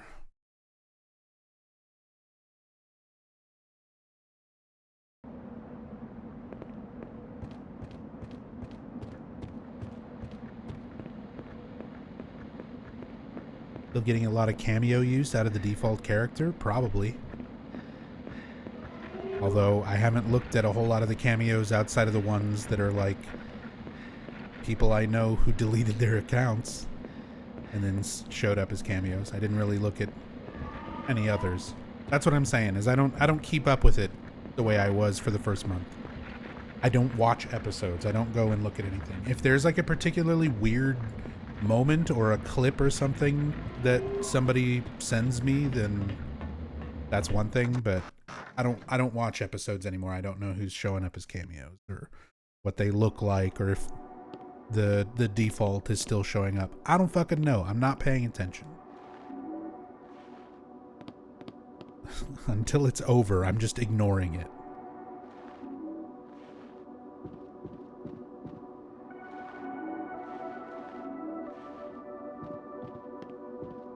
Honestly, what I probably should have done from the very beginning, but hey, you know, had to give it a chance. I think giving it a full month to like do something interesting was more than fair.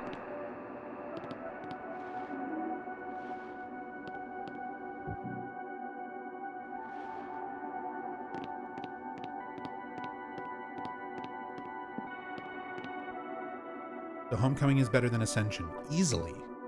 Not even close. Ascension is the worst Silent Hill thing in the franchise. Whatever little meme or joke anybody wants to throw out, Book of Memories, or the mobile games, or the arcade game, or whatever, yes, Ascension is the worst.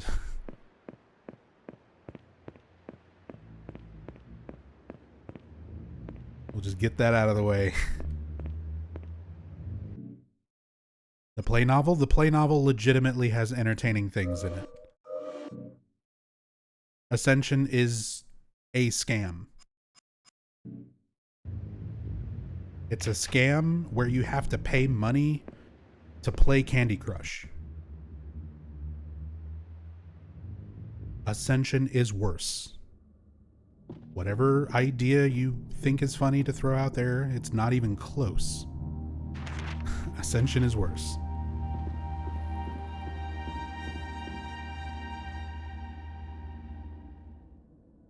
If you don't understand why, you clearly did not experience Ascension. What are you doing? And honestly, good for you. Sorry if I scared you. I thought I was the only I could one be a in star. It's dangerous. here. Dangerous? You're kidding. The door was open, so I let myself in. I just love the theater, Travis. I want to be an actress. But Mom was a nurse and her mom was a nurse, so I'm going to be a nurse. I've got what it takes, though. I can't stop thinking about you, Travis. I want you. You're all I think about. Let's get the hell out of this crazy town. Run off. The two of us. Is Lisa real? We could be Yes. so good But together. in Silent Hill 1, she's a manifestation. See? She's already I dead could be before a you get to the town. star. But in this game, she's still alive. Yeah. Well, But see she's you real. around. She's based on a real person.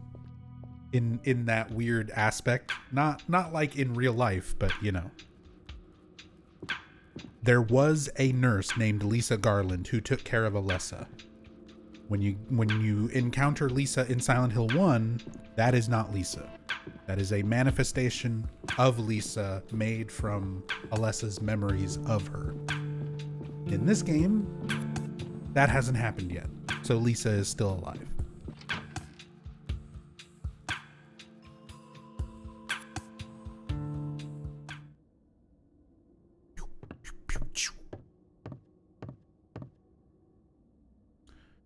Puppet. Looks like someone is in the middle of repairing it. I hate these stupid puppet enemies. Aerials. Beseech you, Father. Hence, hang not on my garments. Sir, have pity. I'll be his surety. Silence. One word more shall make me chide thee, if not hate thee. What? An advocate for an impostor? Hush.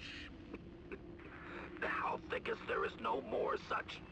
You okay, Tony? Yes. Yes. Fine. Just a headache. A damned nosebleed. You mind if we stop for a moment? Alessa did it.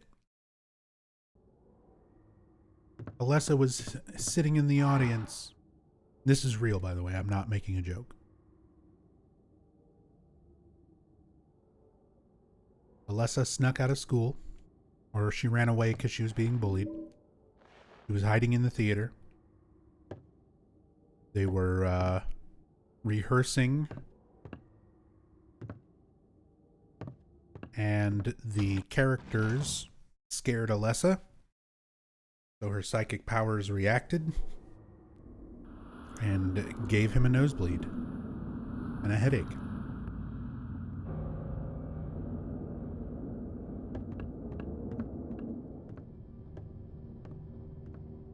That is a real plot point in Silent Hill Origins. And it's stuff like that that seems weird to me, you know? That's very not how Alessa is depicted. Not how her powers are depicted, not how her character is depicted at all in Silent Hill 1.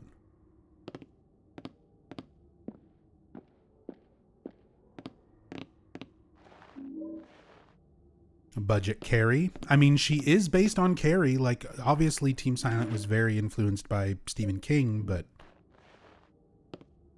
the difference is they established lore. They established things with Silent Hill 1, the game that this is supposed to be a prequel to. And then this game gets that established lore incorrect. That's why this game, like, is very low on my list of favorites. Like, my tier list for the Silent Hill games. This one's very low. Because it basically takes everything established by Silent Hill 1 and fucks it up. And it doesn't fuck it up in such a way where it's like really, really obvious. It's relatively more subtle things where somebody who just kind of very casually knows Silent Hill won't realize how incorrect, how wrong these elements of the plot are and how much they've changed things. And that's, to me, an even bigger issue. Because then you have fans who play this game and don't know the difference between the plot as it's explained in this game versus 1. And then that misinformation can wind up spreading. That misunderstanding of the plot can wind up spreading.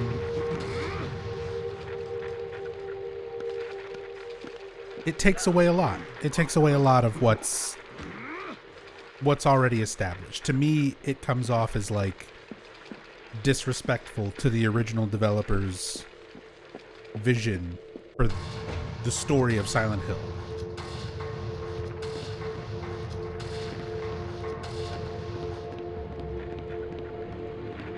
Because if you're going to bother doing a prequel or a sequel, I feel like you should show the source material enough respect that your story clearly understands it.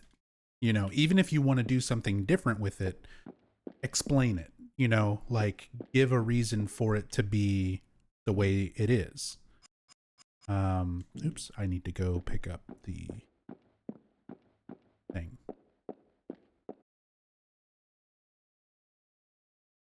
Gotta be annoying when you're super knowledgeable about the lore. And that's the thing, right? Like, I don't know. It's such a non-issue for the majority of people who just play these games and enjoy them. Like, most sane people, even people who are like, you know, Silent Hill is my favorite game of all time. Most people will play their favorite game of all time, like, maybe 2 or 3 times a year, right? I feel like that's more common. Not somebody like me who fucking streams and obsesses and plays these games like hundreds of times a year.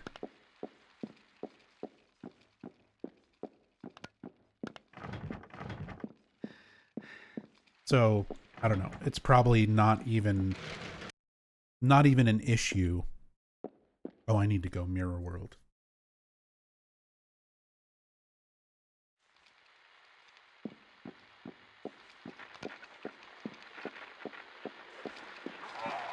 Outer Heaven, hold my beer. I love the Outer Heaven, guys. 0rigins has been on my channel before. He's joined us for a Silent Hill 2 playthrough. He's a good friend of mine.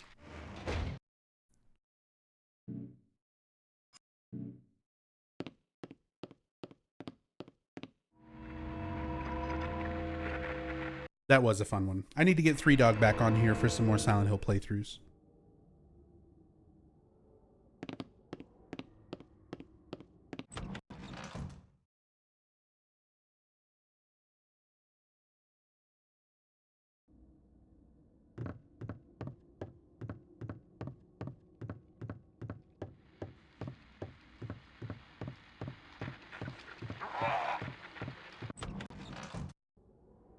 No, 0rigins didn't join for Friday the 13th back in the day or anything.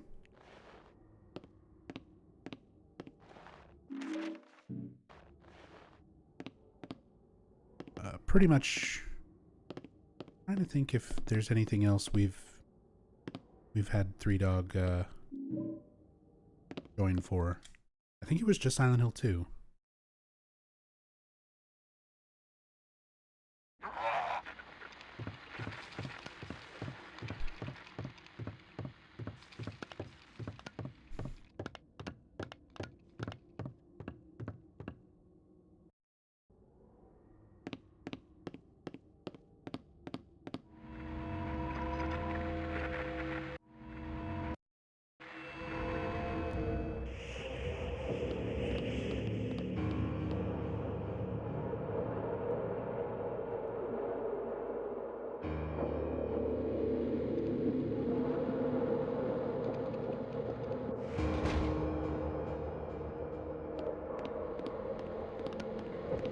Alright, now I've got the proper tablet.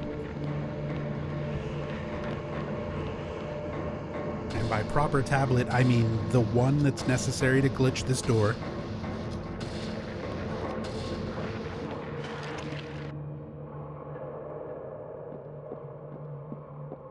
So for anybody out there, if you're playing Origins and you want to get through the theater just a little bit faster, here is a wonderful example of how well put together Silent Hill Origins is. So you've got this door, right? On either side of the door, there's 2 square holes, and a plaque that reads, "I'm a child torn by twin desires. I stand before a door. My right hand calls to the light. My left hand ushers in darkness." Supposed to be hinting at the light and the dark side of Alessa. Jeez, anyway, you're supposed to have a sun and a moon totem for both sides of this. You only need to put the sun totem in.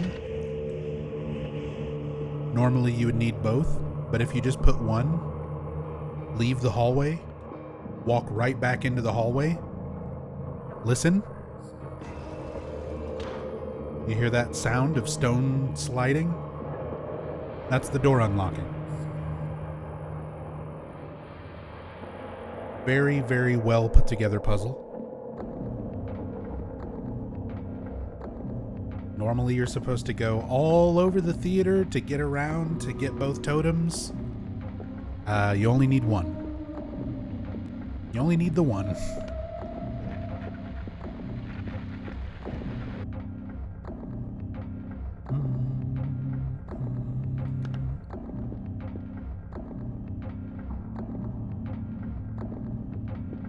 Lets you get through the game a little bit faster. Yeah. Lessening the suffering. It's fine. You can get some extra audio here if you examine this note.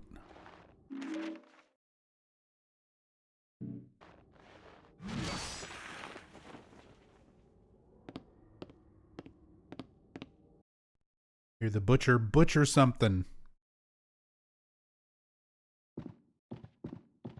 Oh no.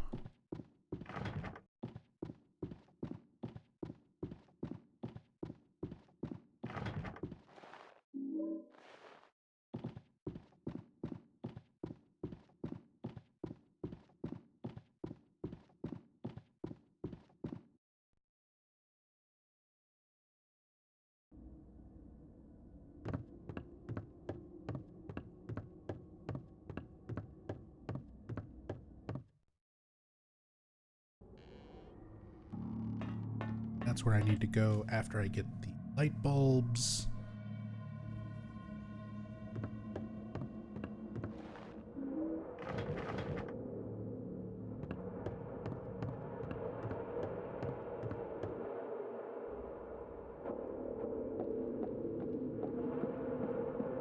Nah, it's good, man. You just don't get it. And that's the thing, like, not everybody's gonna be a nitpicky asshole about details like that, the way I am. Because for some people who do like the game, like, I'm not trying to shit on, you know, stuff that people like. But if you really enjoy something, I think it's good to be open and aware that the things that you enjoy can be flawed. And Origins is objectively flawed. Like I said, I don't think it's necessarily all a bad thing. It's kind of a small miracle that, considering when you know how much this game's development really struggled, it's crazy that this even released, that this came out at all.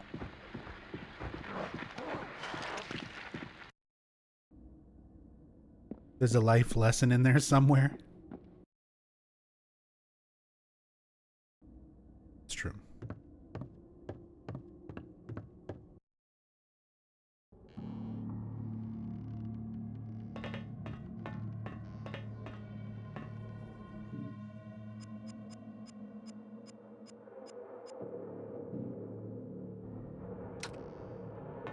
I think it's 5172.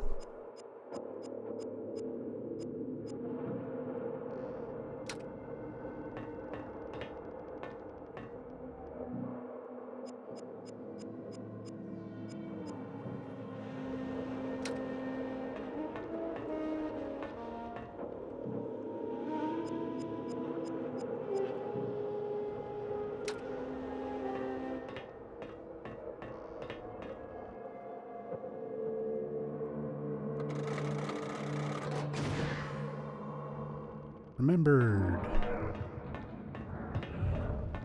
Cue the funky tunes.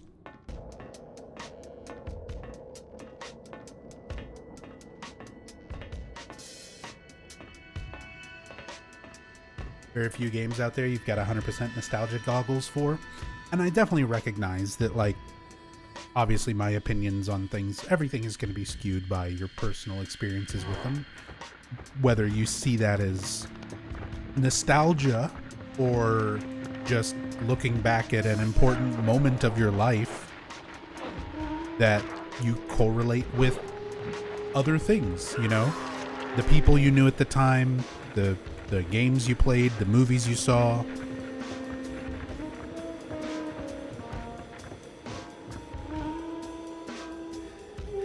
You have that sort of association with it. It's not always... I feel like it's unfair to just sort of brush a lot of that off as like nostalgia.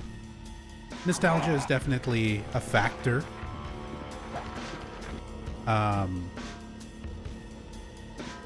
But that doesn't mean that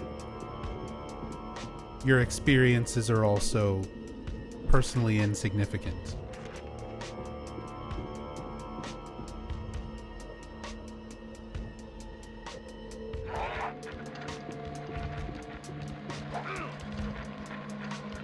But yeah, obviously, if you're just, you know, ignoring blatant issues with something just because it's something that you like, that's a whole nother issue. And that's how a lot of people probably will view certain things. I don't know. It's all perspective. Kind of call that nostalgia. I mean, that is, I guess, kind of just we're just splitting hairs on the definition.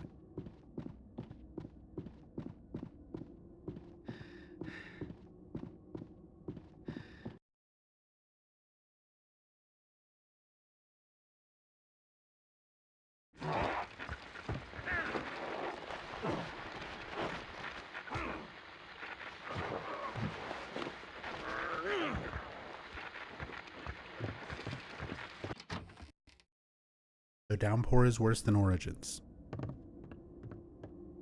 Not for me, no.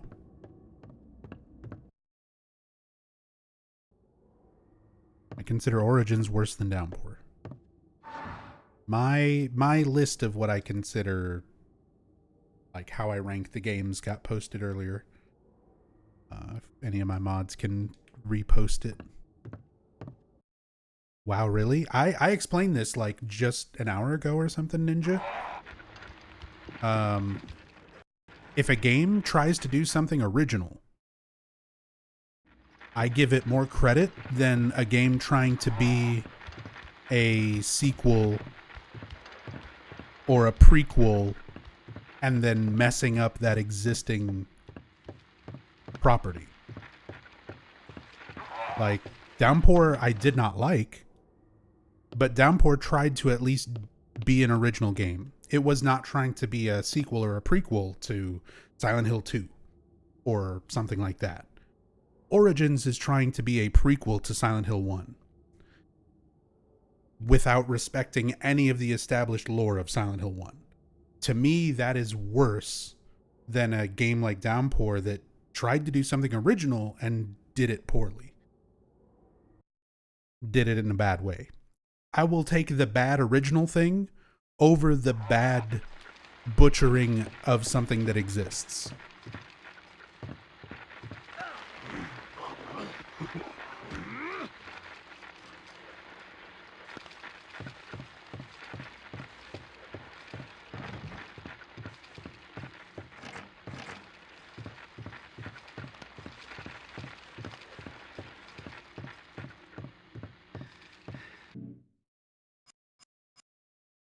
I forget. Balcony key.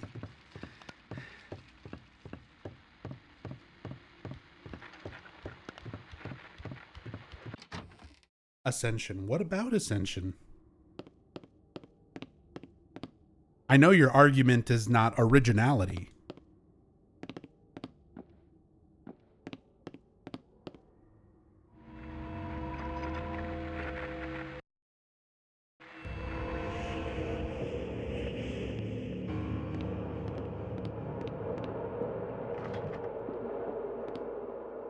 What is it trying to be? The same fucking trauma simulator that the entire series has been trying to shape into after Silent Hill 4. One of the first fucking plot points of the game is a guy's wife dying, and you're supposed to like suspect if it's him or not. Like, it's literally beat for beat Silent Hill 2 without any nuance. Like, it takes and rips off all of the worst aspects of everything from the series without doing anything actually revolving around the town itself.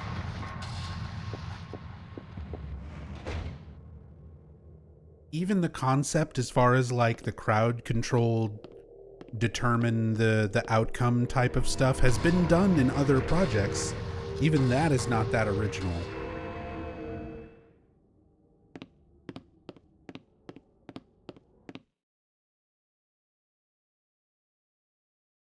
Yeah, Ascension's just bad.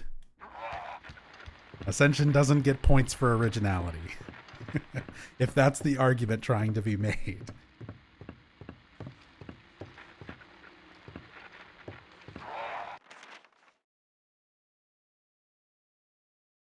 Damn it, this stupid stage office key.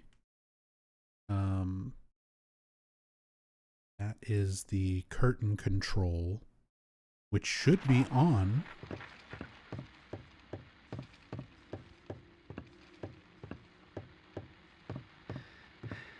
Powered on the lights.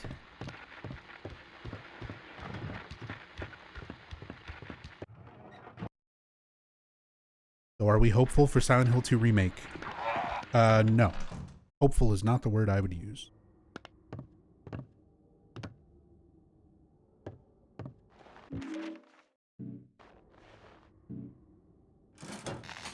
Not saying that you can't be hopeful for it, but I personally am not. Based on my experience of having played every other Bloober Team game and played the last two new Silent Hill projects that Konami put out. Based on the existing information, I am not hopeful for Silent Hill 2 Remake. I think there's like a big disconnect with a lot of fans on that as well. There's so many people who are upset on both sides. There's people who are upset that there's people that are just accepting it and saying that it looks good. And there's people who are upset that people are hating on it when it's not even out yet. And like, I don't know. I feel like people need to have context. I feel like if you're going to have an opinion on the matter that you want people to actually care about, you need to have experience on the subject. If you have not played other Bloober Team games and you look at the Bloober trailer and you know, have no negative opinion on it, I think that comes from a lack of experience with Bloober Team.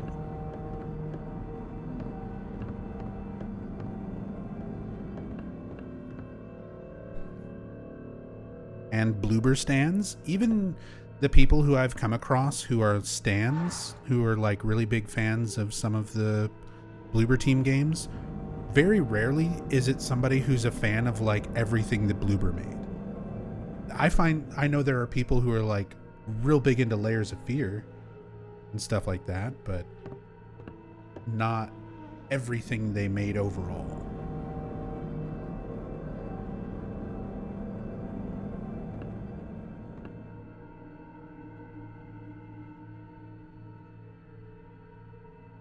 Of course, I say that as thus far we haven't seen anything of what it looks like yet. Honestly, out of all these new things that we've either gotten or are forthcoming, I think the new movie could be the most decent Silent Hill media product. Yeah, I mean, I don't have a whole lot of hope for that either, personally, because Christoph Gans, like,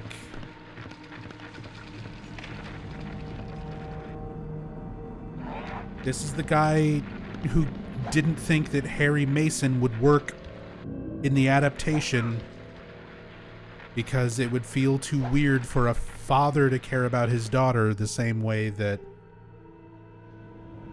he believed a mother would.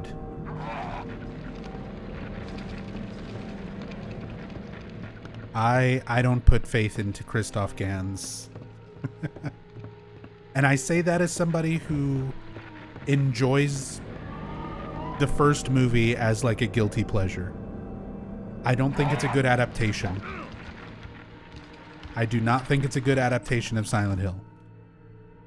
But I do think it's an entertaining horror movie. Like, it's just not accurate to Silent Hill. As a Silent Hill fan, there's stuff in it that you can appreciate. Some costumes and some sets and some use of music and stuff like that. But from a story standpoint and a lot of other aspects of that movie, it's not good. It's not a great adaptation. So yeah, I don't have a whole lot of faith in Christoph Gans for necessarily making Return to Silent Hill, like, I don't think it's going to be accurate. I don't think it's going to necessarily be a good adaptation of Silent Hill 2, but if it's anything like the first movie, hopefully it will still be entertaining in that same way.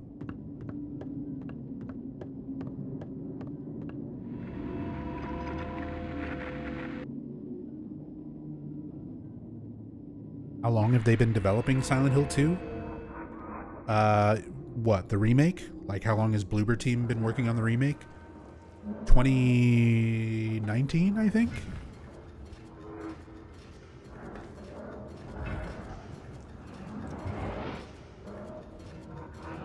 About 5 years? Almost 5 years?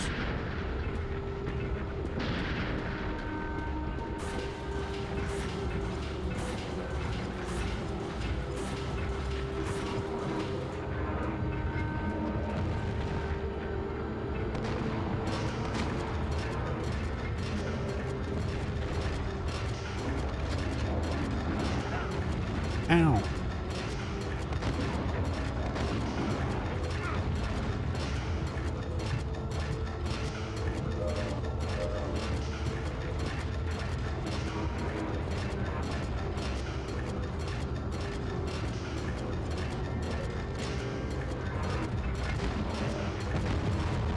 The visual bug with the menu. My shotgun turned into a handgun.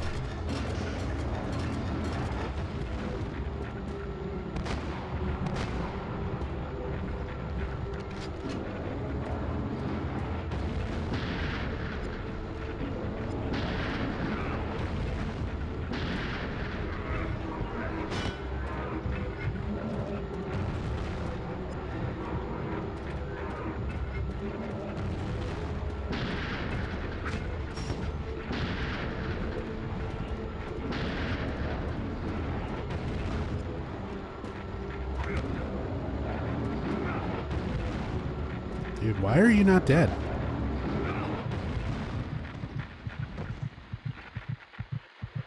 I feel like I shot this fucking thing so many times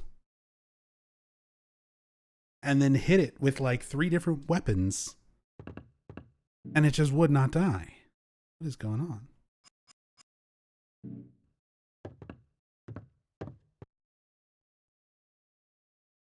How much progress did I make when I did the save?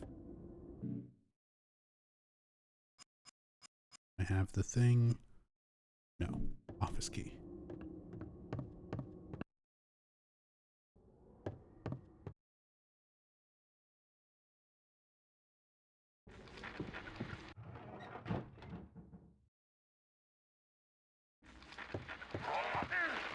That's a long time and only one trailer. More reasons to be worried. 2 trailers.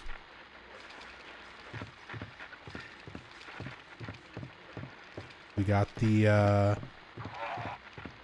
original trailer from the Silent Hill transmission, and then the recent combat trailer. Along with a bunch of screenshots. A bunch of screenshots that were part of the transmission. There were some screenshots and things on the digital store pages.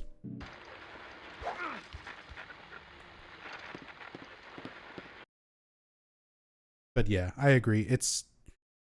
It doesn't feel like a lot of information, but honestly, it's pretty typical as far as like game development, how much time it would take for them to be working on the game for the size of the team and the budget.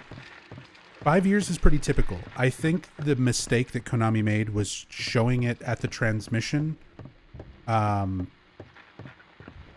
when they did in 2022. I think they announced it too early.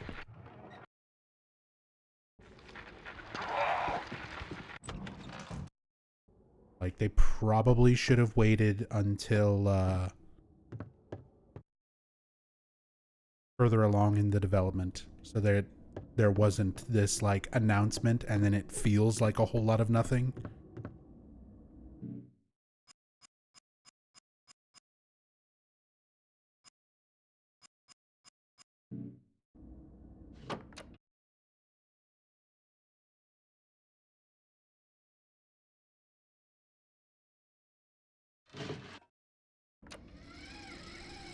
So many rumors about it for years. I mean, even the rumors and stuff, I had to make a bot command because the fucking rumors were getting so annoying. Where people were constantly posting about leaks and stuff that couldn't be verified, and it sucks because a lot of it was coming from the same person, Dusk Golem, who is so hit or miss on the things that they leak. There's a lot of stuff that they've provenly gotten very incorrect, and there's a lot of stuff that they've provenly gotten correct. And it made it hard to, you know, to give it any sort of credibility. Because there was no consistency behind Dusk Golem's leaks.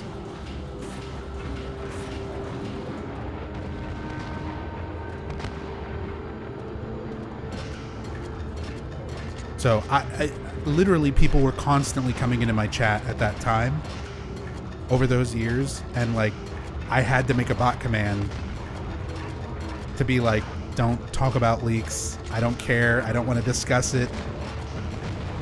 Until there's something official, there's nothing to talk about, you know? It's not much of a discussion to even be had.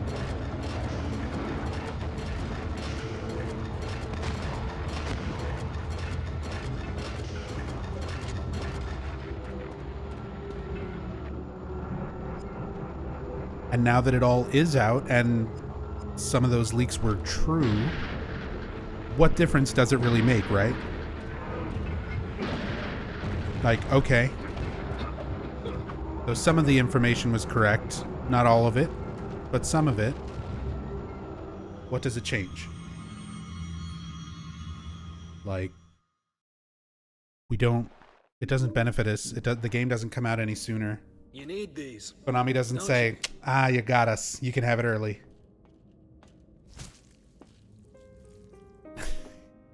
I don't know.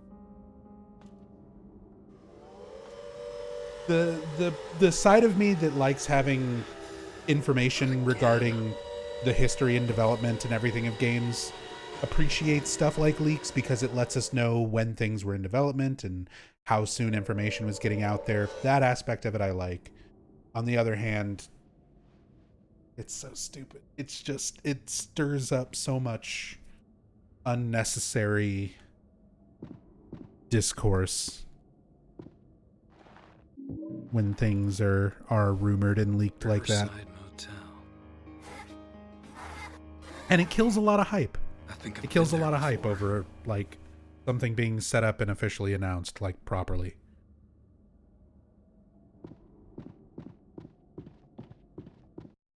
Like I can't remember the last time something got announced where I was like super hyped for it and there was like no clue that it was coming out, that it was a thing that was going to exist. There was no rumors, there was no leaks.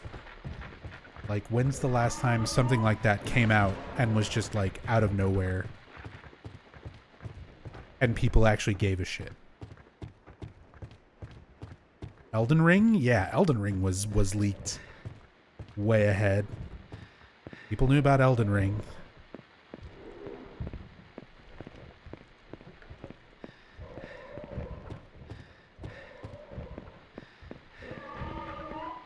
Alone in the Dark remake. I mean, people knew that was going to be a thing, even if it wasn't really leaked. It's another thing that, like, through official announcements, we knew about it. At least somewhat.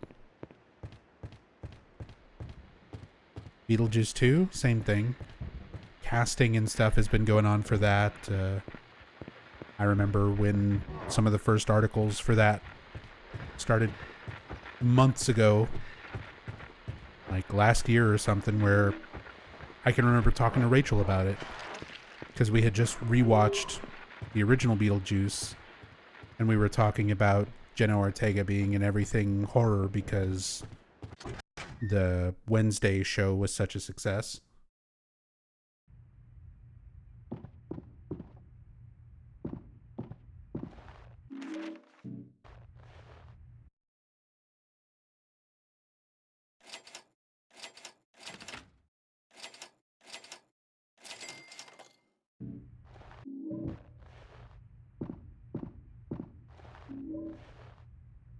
Miss the days when something nice just dropped. Was a nice feeling and you didn't have to deal with the I already know how to min-max. Why aren't you the same way? That sort of thing. God, just the mentality behind games like that too is also very different these days. But yeah, that's just the nature of things.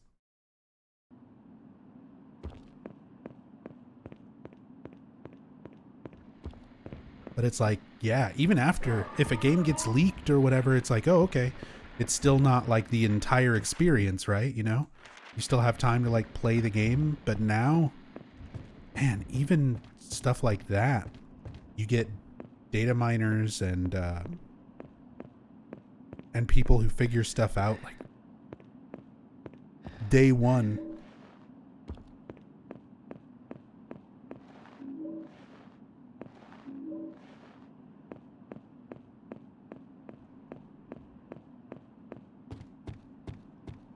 Just cats. I wish we had a better camera angle.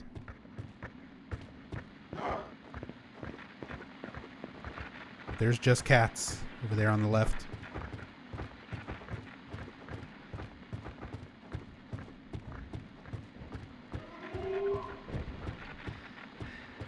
Miss when games had no patches, DLCs, micros, or loot boxes. Okay, so a little bit of devil's advocate here, right? Because part of my brain is also like, yeah, I miss that. I miss when a game would come out and you could just buy it and that was it. You had it and there was no changes beyond that point. But this is where we're talking about that difference between nostalgia, right? Is it really better if you spent $50 to $60 on Silent Hill 2 and then Silent Hill 2 Director's Cut comes out and you have to buy the whole game again for one more ending and one sub scenario that takes you like maybe 2 hours to beat? Whole nother purchase of the entire game just to add those two things. Yeah, Street Fighter. fucking, how many times did I buy Street Fighter 2 in the course of my life? Just because it you know, adds one or two characters. Was slightly different, slightly changed the speed of combat or the move properties. You didn't get a patch. You didn't get DLC. You had to buy a whole fucking nother game. I don't know. I kind of like the fact that you can get more value from a game over the course of its life without having to necessarily buy an entirely new game. I don't think that's necessarily a bad thing. Ow. Ow. You're murdering me.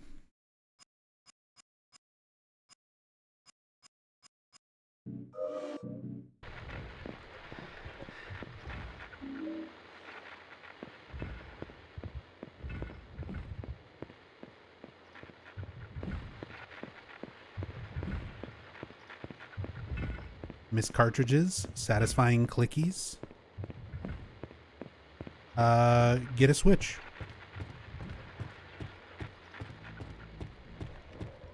Consoles that still use cartridges, technically.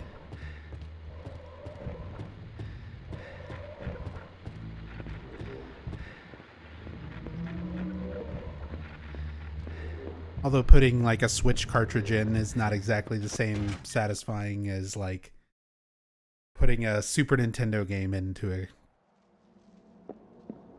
console or something, but yeah, I know what you meant. Big chonky plastic cartridges.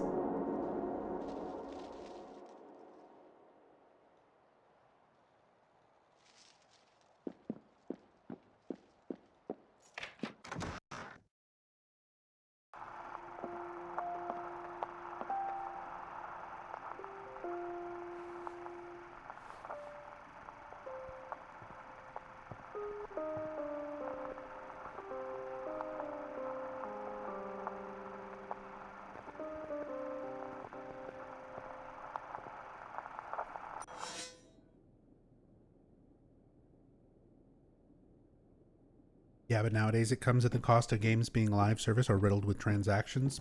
Depends on the game, though. Yeah. Not every game is like that, but too many, unfortunately, are. That's definitely become kind of the trend with games lately.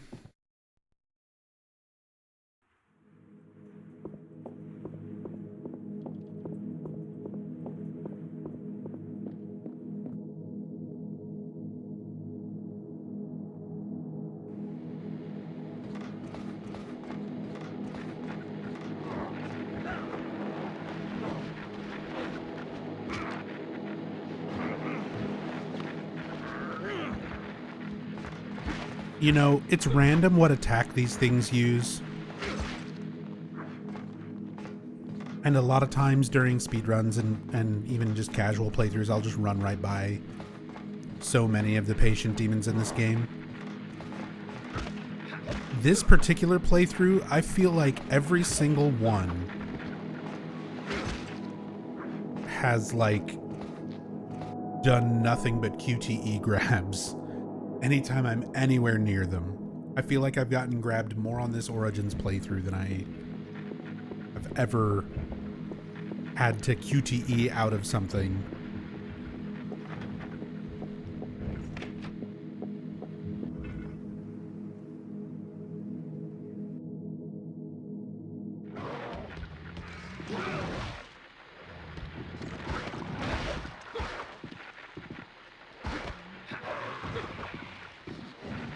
Get the hell out of here, two backs. Nobody likes you.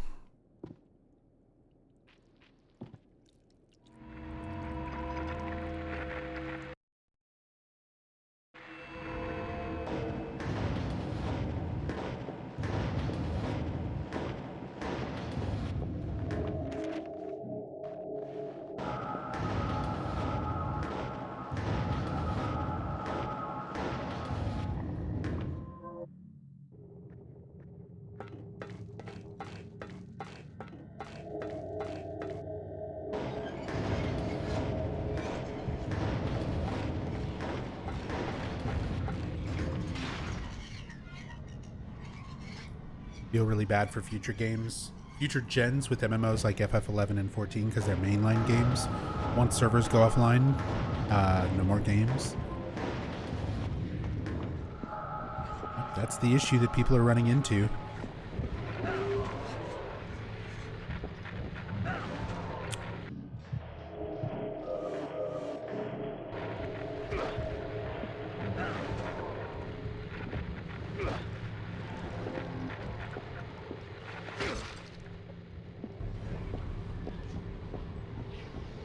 And I think one of the biggest problems, you know, one of the things that really sucks, yeah, there's always, well, not always. There is lucky enough to be private fan servers and things, but that won't always be there. Like, eventually there won't be enough people to maintain enough of an interest for those kind of servers to be functional. Like, people aren't going to put in the effort for them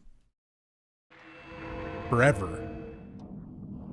Not to mention, depending on legal status, a lot of those companies, not necessarily like Square and Final Fantasy XI, like, there's plenty of fan servers for FF11 and they're not seeming to go anywhere or be in any kind of threat from Square to be shut down, but that could change. That could change at any moment.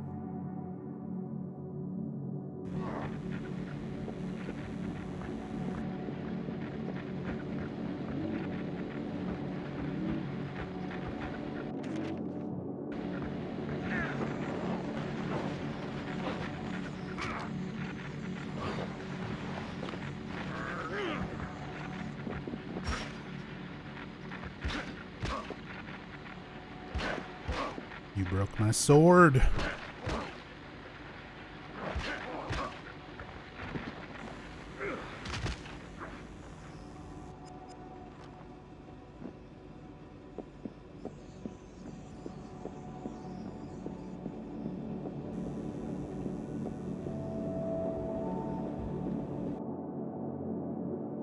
Have you done the funny pickup animation yet? No, actually. We're nearing the end of the game too, so I picked up a jar earlier specifically for that, and I haven't even done it yet. Thank you for reminding me.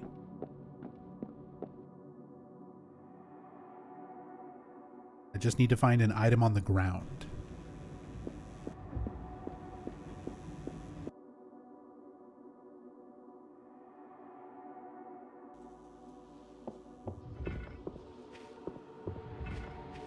Never too late to do some squats? Exactly. We got time. We can get our power squats in.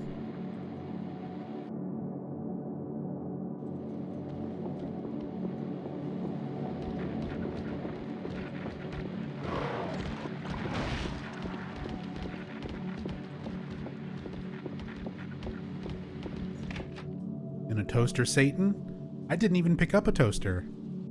I don't think I have a single toaster. I managed to pick up the key in Alchemilla without picking up the toaster.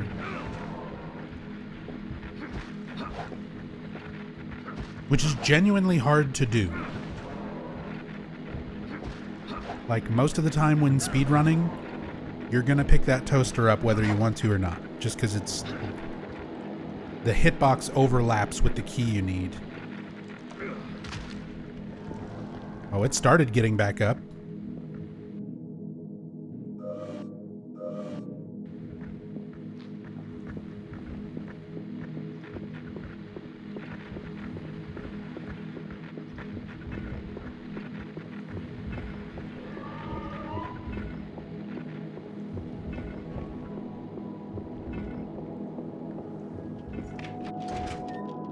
Unlock this. Make a save.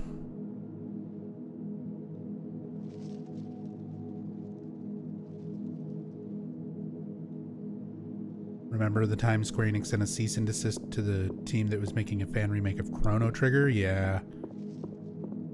That's what I'm saying. Sometimes those things get enforced, sometimes they don't. You never really know when a company's going to choose to, like, Give a shit.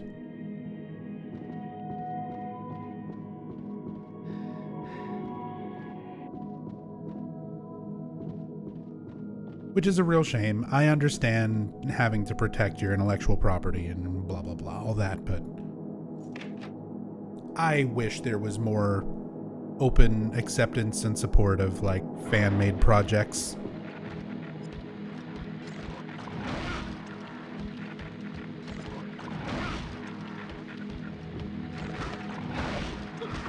Like, imagine if Konami looked at the Enhanced Edition and basically was just like, okay, these fans who made this amazing thing out of just passion, didn't make any money off of it, just out of their own time, put together this amazing set of mods for Silent Hill 2, fucking hire them. That's when you don't cease and desist. You, like, encourage those sorts of fan projects, because when you're trying to sell something and make something as part of a franchise and you're not maybe exactly sure what the fans want out of what you're making, let the fucking fans decide. See what sort of stuff they make, see what sort of things they want. And then you have an idea of, like, what the fan base would like. So Konami makes, you know, you get something like the HD collection, where it's crap, versus something like the Enhanced Edition, where it's amazing. If Konami would actually look at projects like that and encourage them and support those developers who make those kinds of things, man, that would be so much better. That would be so much more worth everyone's time and money.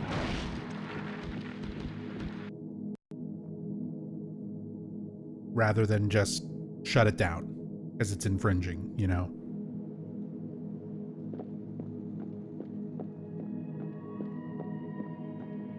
Like, nah, fucking encourage that shit.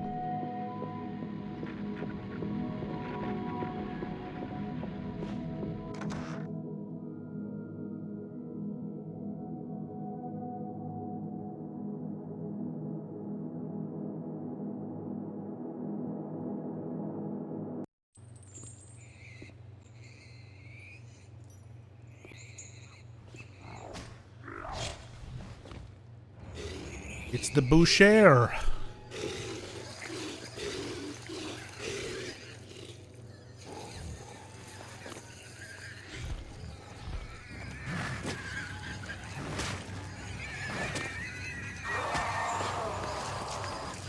Roar.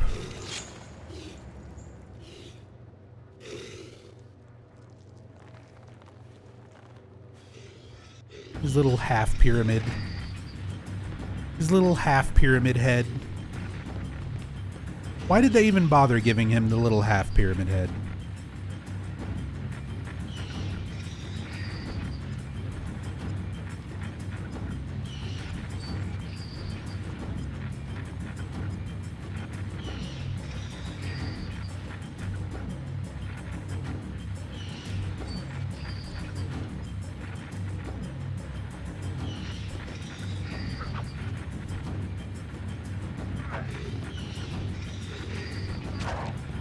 Oh, that still hit me?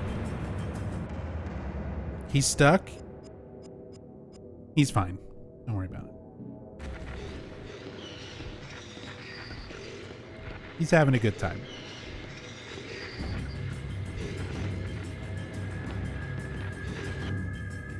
I'm actually kind of low on health and shit. I'm just gonna shoot him.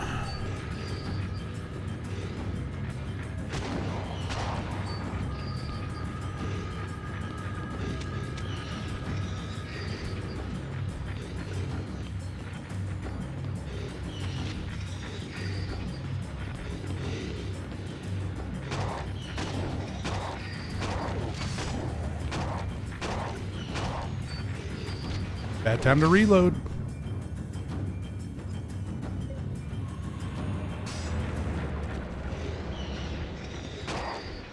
Got away with it.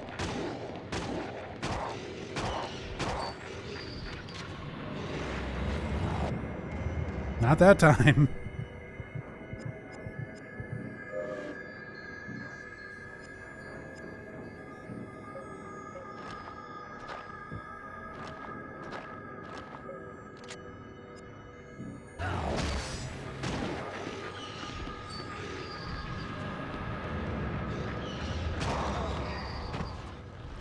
Wow. Damn, it's late here. 2:50 a.m. here. Same for me. We're in the same time zone. Late for me too. Look how easily Travis picks this up. I love this animation where he just it looks like it's made out of styrofoam. He just picks it up and looks at it. Not a single like bit of strain or hesitation.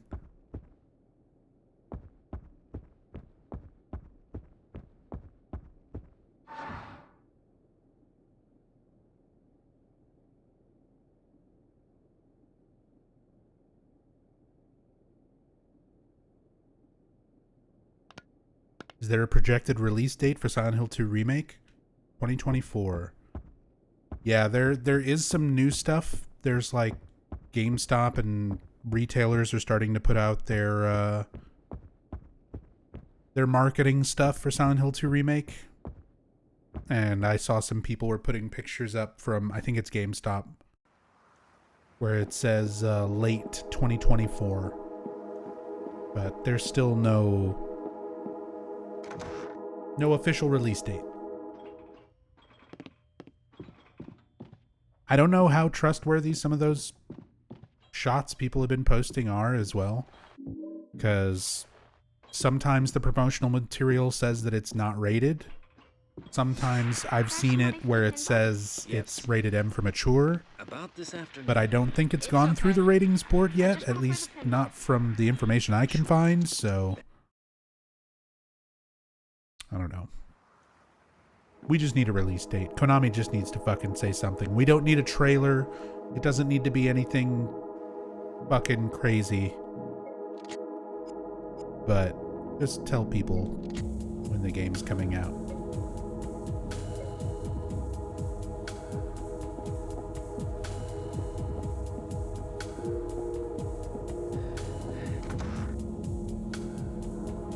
Korea rated it, so it may just be assumed elsewhere. Yeah, but this was the promotional material for the US region. But that may have been it, yeah. I mean, it's pretty safe to assume that's going to be the worldwide rating.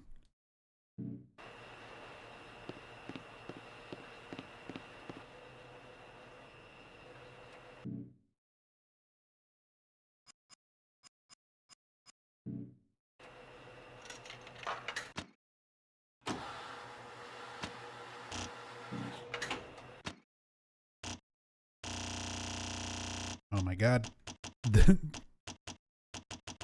The analog stick always freaks out on this one. Never remember my notes.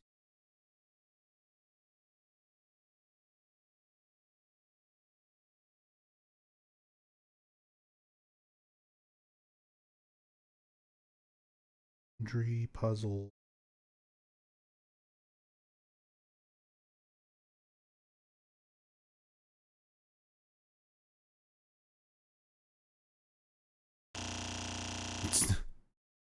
Fucking stop it.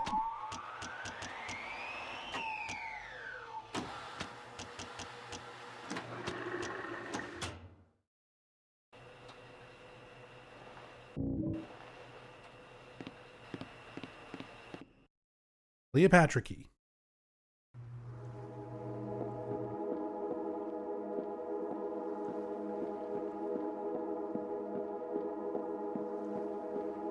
Oh crap, forgot my laundry. Hang on, is there... I think there's a item I can pick up. I need to drain the pool before I can pick that up. thought there was something else over here.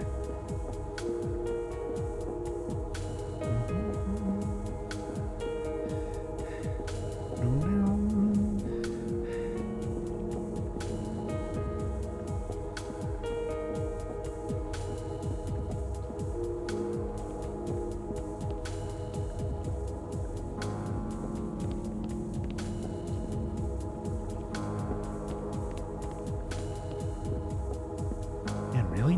Nothing to pick up in this whole area? Nothing that's lying on the ground? Just want to see the silly pickup animation.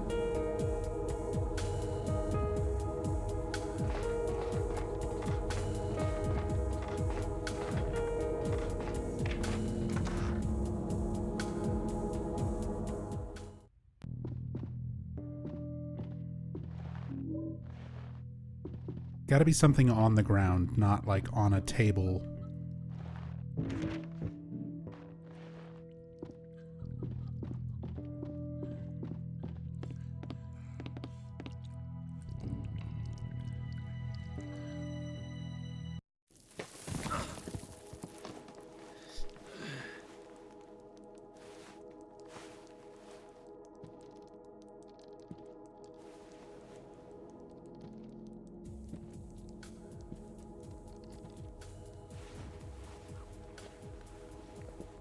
Lisa? Travis.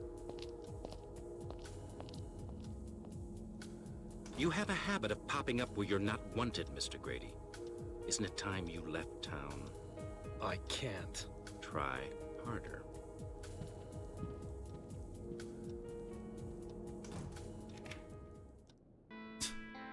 Good interaction. Kaufman and Lisa apparently dressing themselves, implying that they fucked.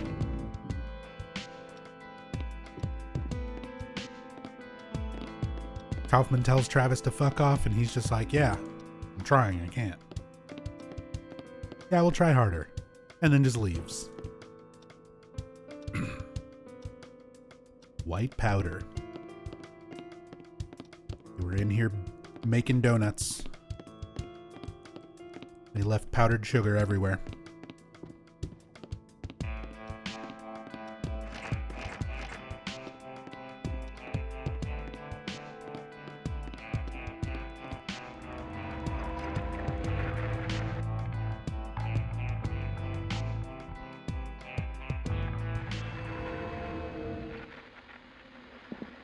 Honestly didn't know how bad a remaster could be until I saw you play the HD collection. Yeah, it turns out it can be pretty fucking bad if you don't have the source code.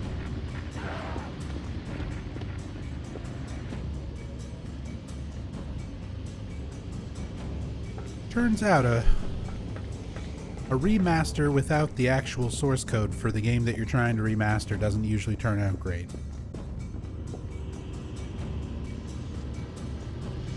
Alright. This is my moment to shine.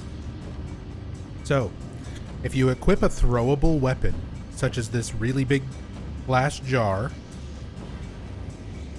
and then you pick up an item that's sitting on the ground, this is how Travis picks it up.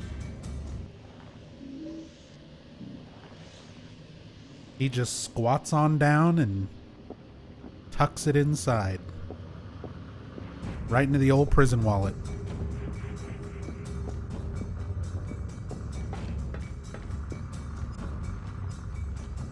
Anyway, I just had to share that. Just had to share this for anybody who's never seen that.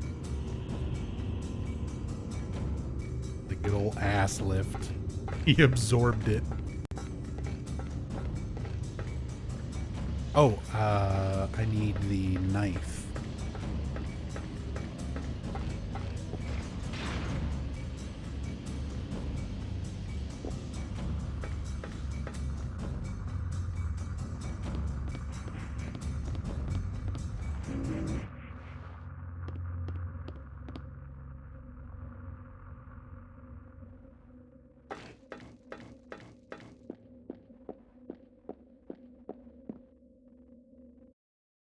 Nub, have you tried HD Collection on the PS3 emulator?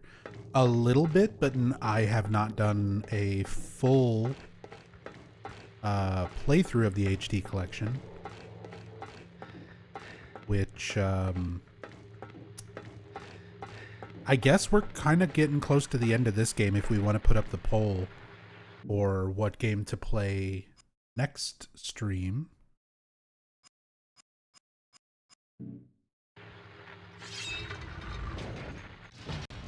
Already up? Hell yeah. Thank you. Way ahead of me. So yeah, you can use your scam points and vote. Silent Hill 2, Silent Hill 3, Silent Hill Downpour, Silent Hill Shattered Memories, or PT. Counterpoint, no HD collection. So for Silent Hill 2 and 3 on the poll, since I need to test out how they run on the emulator anyway, it'll be Silent Hill 2 and 3 HD, played on RPCS 3. Because fuck you. I don't know. It's the way I need to test those games out. It's something I haven't done yet.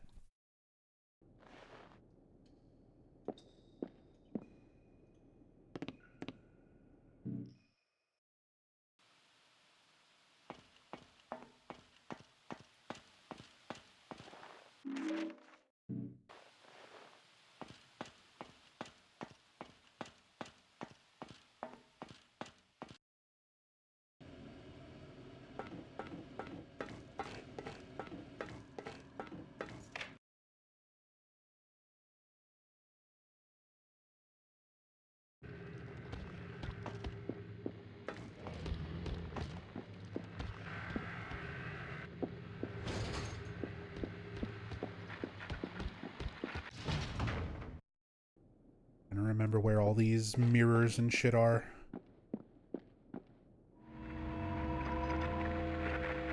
Am I ending the night on oranges? Yeah. A little bit of a shorter stream today, but we still finished up Homecoming. Still played all the way through Origins. Origins is short. I mean, as long as you kind of relatively know where you're going, even if you're not skipping scenes, like there's not that many cutscenes, and the cutscenes there are pretty short. So, it's one thing.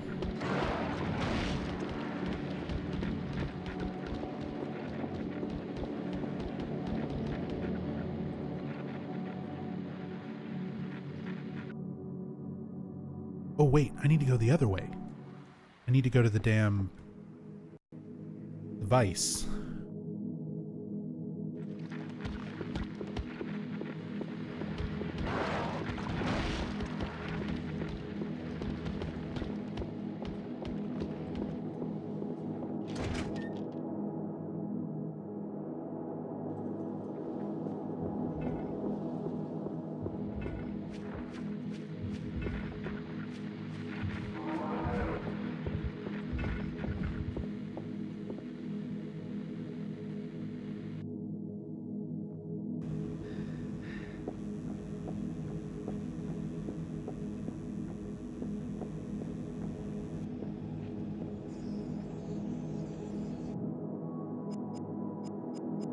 Break open the golden heart.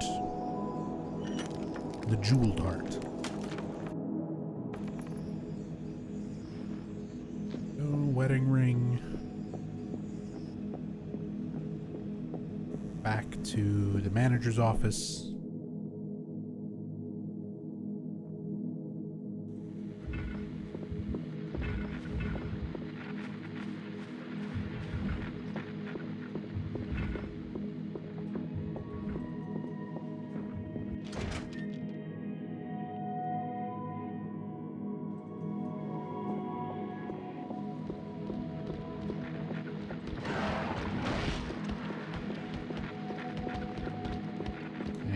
Poll has ended. Yami contributed 24,000 channel points. And Silent Hill Downpour has been chosen.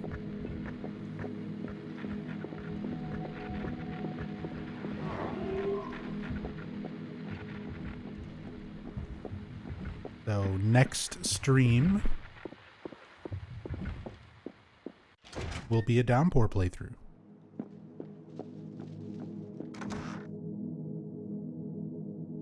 What was that about HD collection again? That eventually we're going to play Silent Hill 2 and 3. And when we do, it's going to be, you know, HD, just for the sake of testing out the emulator.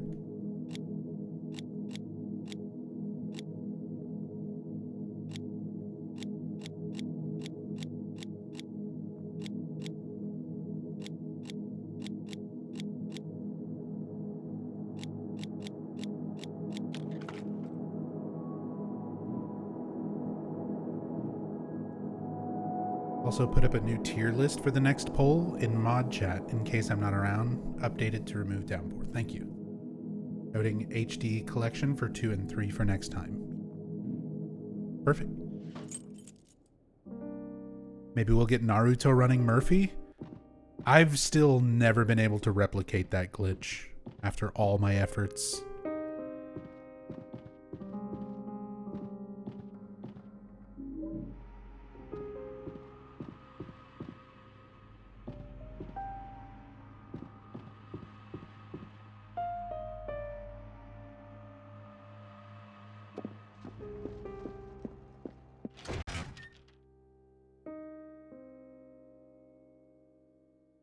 Get to meet our good friend Fuck again. Yeah, we played Downpour not too long ago.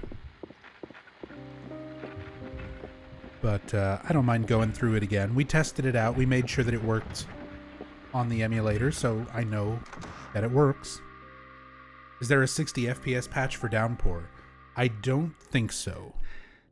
I will, I'll double check to see if there's any other patches or anything for Downpour on RPCS 3. But no, I don't think there's anything like that, like there was for Homecoming.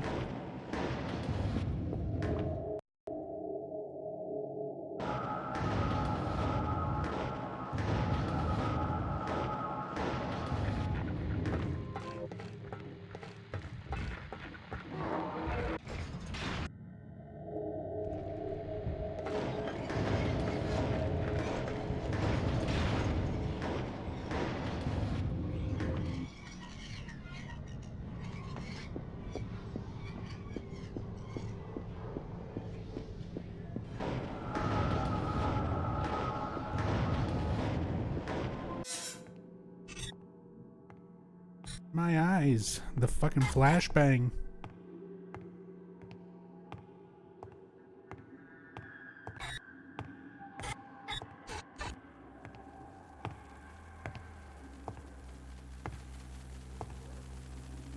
And there it is. Daddy? Daddy, would you like some sausage?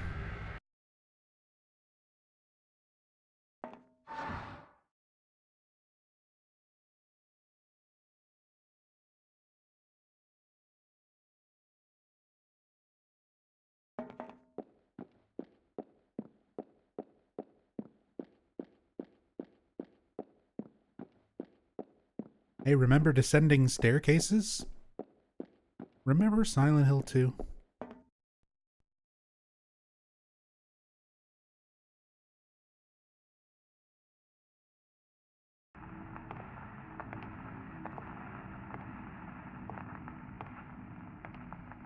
Daddy. I won the game. I still got a quarter left. You want the quarter? Daddy. Wake up. Please, Daddy. I'm not sleeping, son. Daddy. You knew I wasn't sleeping. Why did you stand there for so long? It wasn't right. Please, Daddy. It wasn't healthy, son. Daddy, this is insane. Time you faced up to what happened. Your mother and I will see you in heaven, son.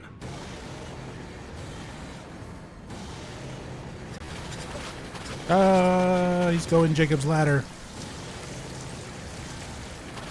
And then he turns into a fucking Binding of Isaac boss. There he is.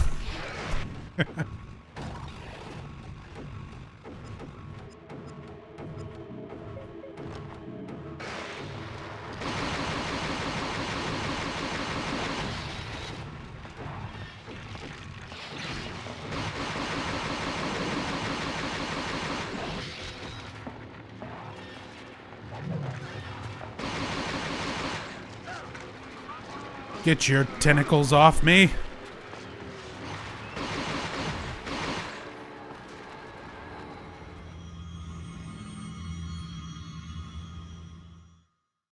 Still not sure what the fuck they were going for with this design. Yeah, this one's pretty...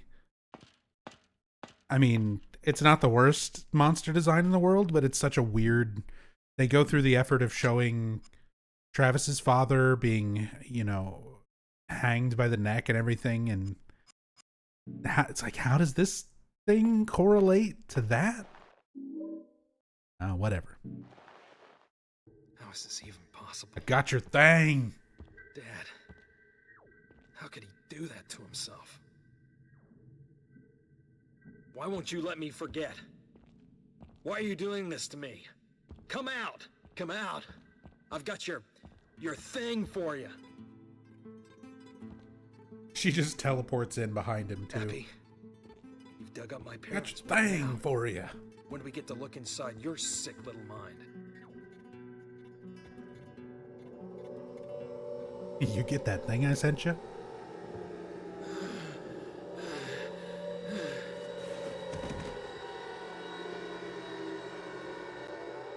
Harvey Birdman reference. Hippo.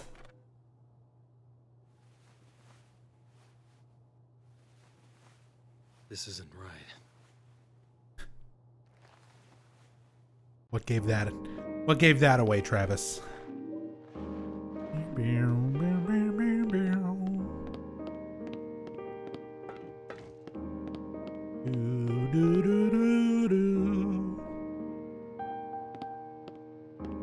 Favorite thing about Alessa in this game is how she always uses the sirens as a trump card. The fact that they make it seem like Alessa is controlling the other world and controlling when the sirens happen. So it just seems like every time Travis tries to talk to her, that's how she speaks. She speaks in siren.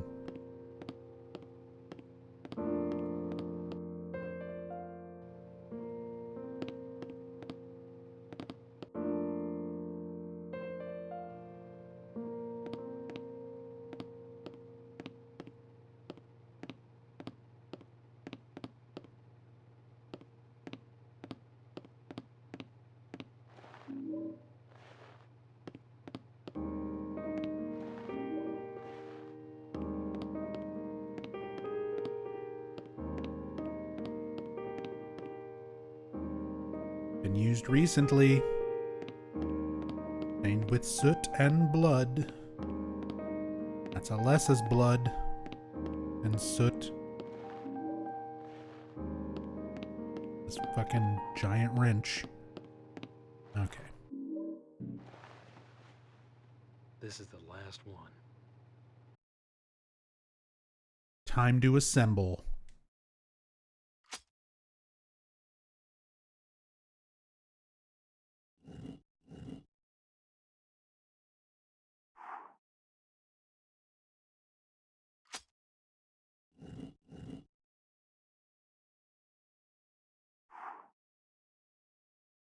Did like this little puzzle? Yeah, this one's fine. I have no complaints with this puzzle. This one and the puppet, the dolls, in the sanitarium.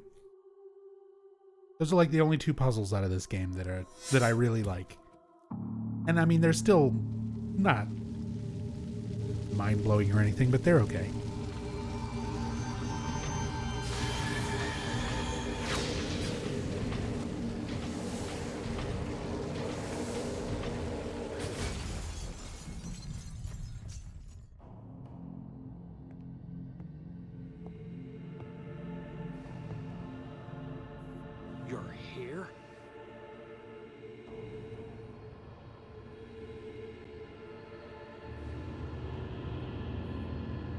Oh, right. Here's hoping the game doesn't crash. Wait! That can happen sometimes here.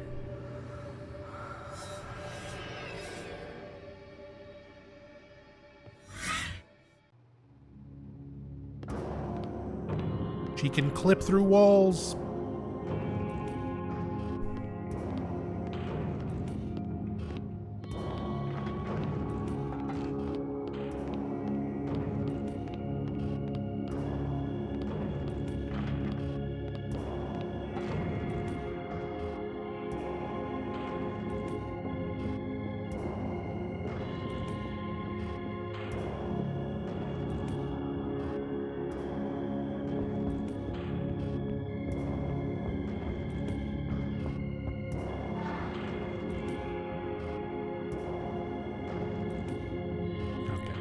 At least we get a save point right here. So if it does crash right here, it's not like we gotta go way back.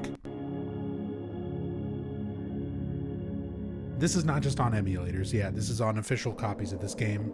Sometimes this cutscene right here can just cause crashing, soft locking. You broke the spell. Now, she is free. I just want to end this. I thought that's what she wanted too.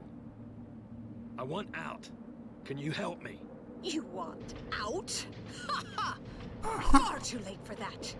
Even with your misguided help, she can't stop us now. The ceremony begins soon. Finally, she will birth God. Here she comes. Look upon what you have wrought. The time is nay.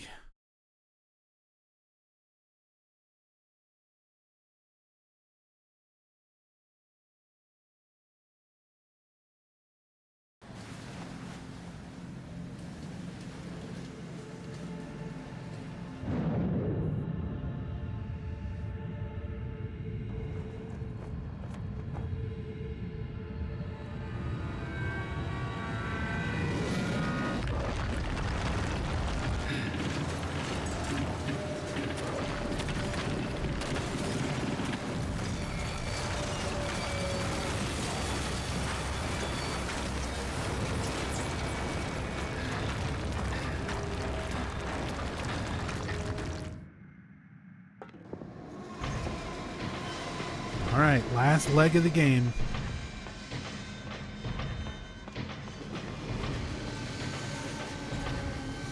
We just gotta follow the child's map. And we made it past that part without crashing. Even better.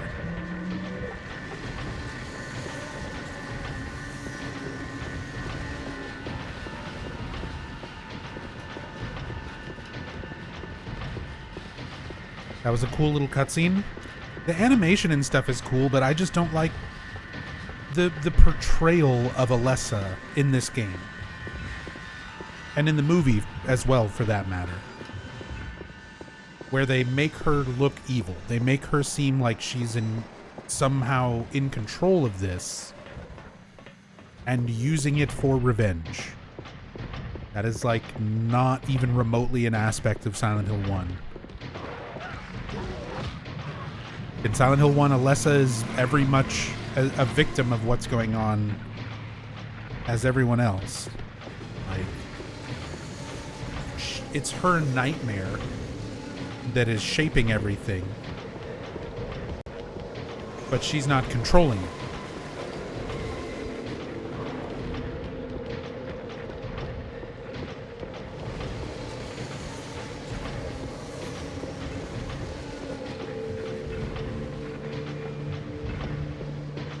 So I think that's just one of those really common misconceptions, misunderstandings when it comes to Silent Hill 1's plot. Like,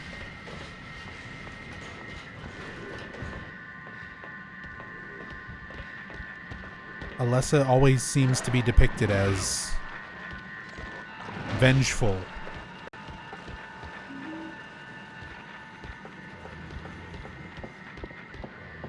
But in the original game, like, hell, she loved Dahlia, even as terrible as Dahlia treated her. That whole cutscene before the final boss in Silent Hill 1 where she's like, Mommy, all I want to do is just, just be with you, just the two of us. Why can't you understand? Like, she didn't hate Dahlia. She didn't hate her mother, even after a lot of the horrible shit that I'm sure she subjected Alessa to. Alessa wasn't vengeful and spiteful. So it's just so fucking jarring to see like cutscenes in this and stuff in the movie. Yeah, that's true. The movie, she hated the Borg Queen.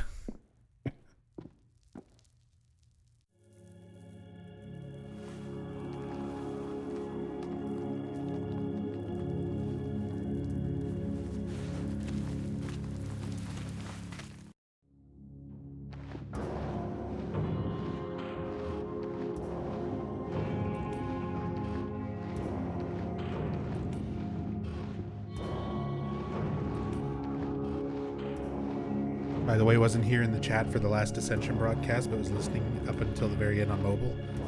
Sister Todd, brilliant. Yeah, I had a few different ending songs that I wanted to do for the last Ascension finale thing, to have the AI voices sing something. And I wound up settling on Calm Sister Todd, and it just came out so good. Hirimi, by the way. Shout outs to Hirimi. That one was Hirimi's idea.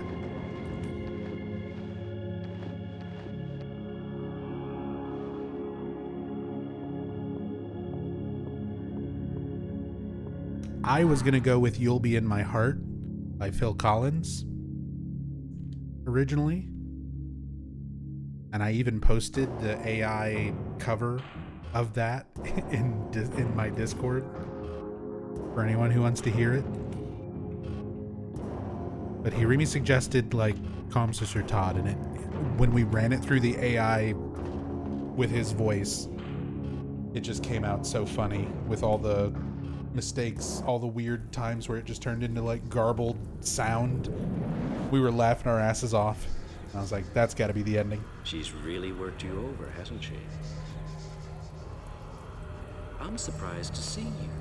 We had assumed you'd just leave. Shut up, Kaufman. Well, time to put her pawn to sleep. He had the sleeping gas trap already set up. Look at this. The knockout gas, just for Travis. Where did it even come from? It just sprays up from off camera. She's here. We need to begin this now. Don't worry, Dahlia. With him out of the way, she has no conduit for her power. Mama? Mama? What is it? Don't touch. Ow, it's hot! Leave it be. It is a cage for a demon. Contained, his power will focus yours. Release him, and we will all burn in the fires of hell.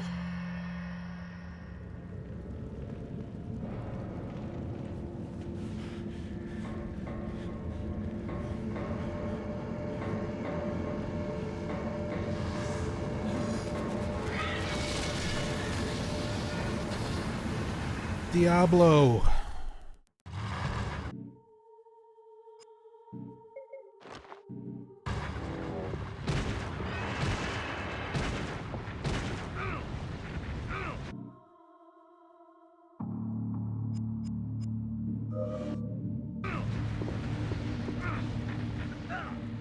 Stop, fireballs.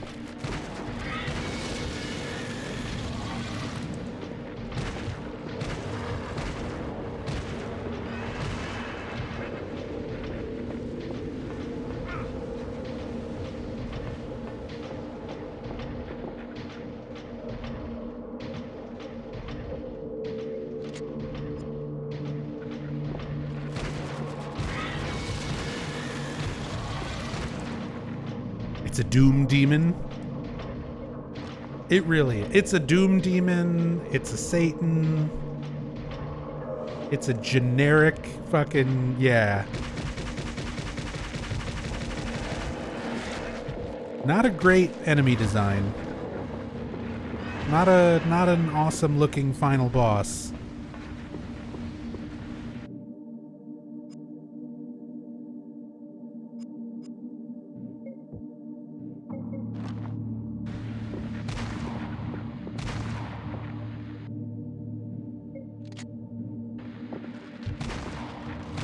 This kind of bright red demon.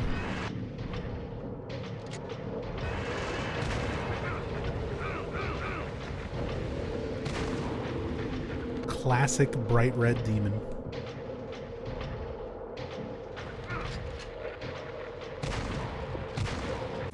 Hey, it's dead. Alright, enjoy the ending of Silent Hill Origins.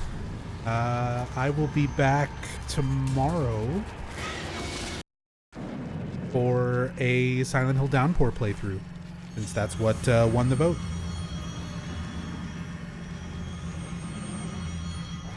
Enjoy the ending, though. I'll be back after this to say goodnight.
I'm a police officer from Brams, the next town over.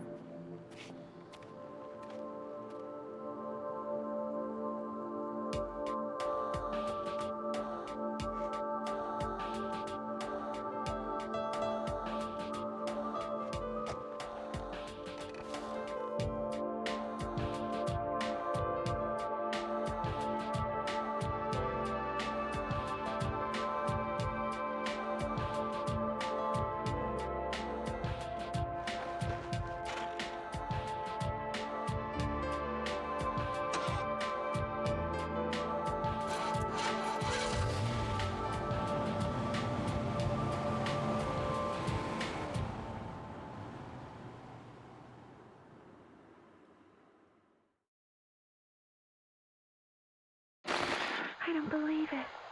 Harry, it's a baby. It's a girl. Go on. Hold her. Cheryl. We'll call her Cheryl.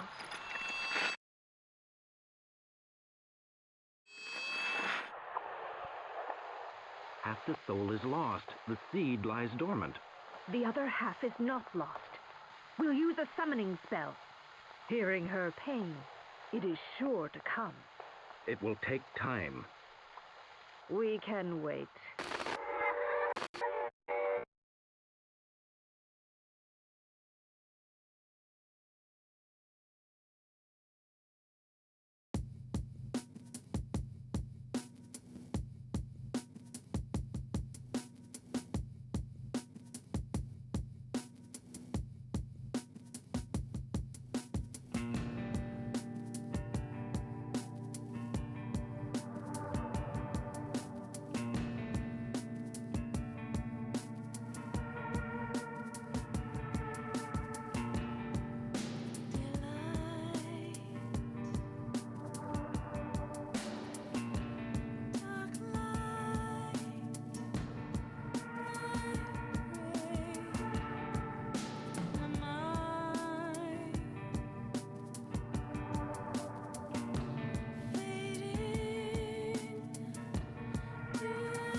And then abrupt silence because there is no result screen music. First Silent Hill game with no result screen music. Wait, Lisa was played by Jennifer Woodward. That looked like a typo. It's absolutely a typo. It's Jennifer Woodward. And they spelled it Woodwood. I know I've pointed that out in some playthroughs in the past. Because it's fucking stupid. But, yep. They slapped this game together in a week. What do you expect? Get your name in the credits and they fuck it up. You know, that is something that, you know, it happens. It's in some of the original games and stuff too. Jacqueline Breckenridge, who plays Laura in Silent Hill 2, they spelled her name as Jakey, Jakey, in the credits for Silent Hill 2. But her name is Jacqueline, like it would be Jackie. Yeah, I think she went by Jackie when she was little. And they spelled it Jakey. Anyway, that kind of thing happens. But that's Silent Hill Origins. Yeah, it's not much of a game. I feel like I spent most of the playthrough just hanging out and chatting with you guys, only kind of talking about Origins. But that's okay. That's kind of the point of these playthroughs. They're not meant to be super in-depth like my usual story playthroughs that go for like hours and hours. These are meant to be just kind of some casual revisits, playthroughs. But yeah, hope you all enjoyed the stream. Hope you all enjoyed this playthrough. Downpour got voted for, so that's going to be the next stream. A nice, chill, casual playthrough of Downpour. So I'll see you all then. That'll probably be tomorrow.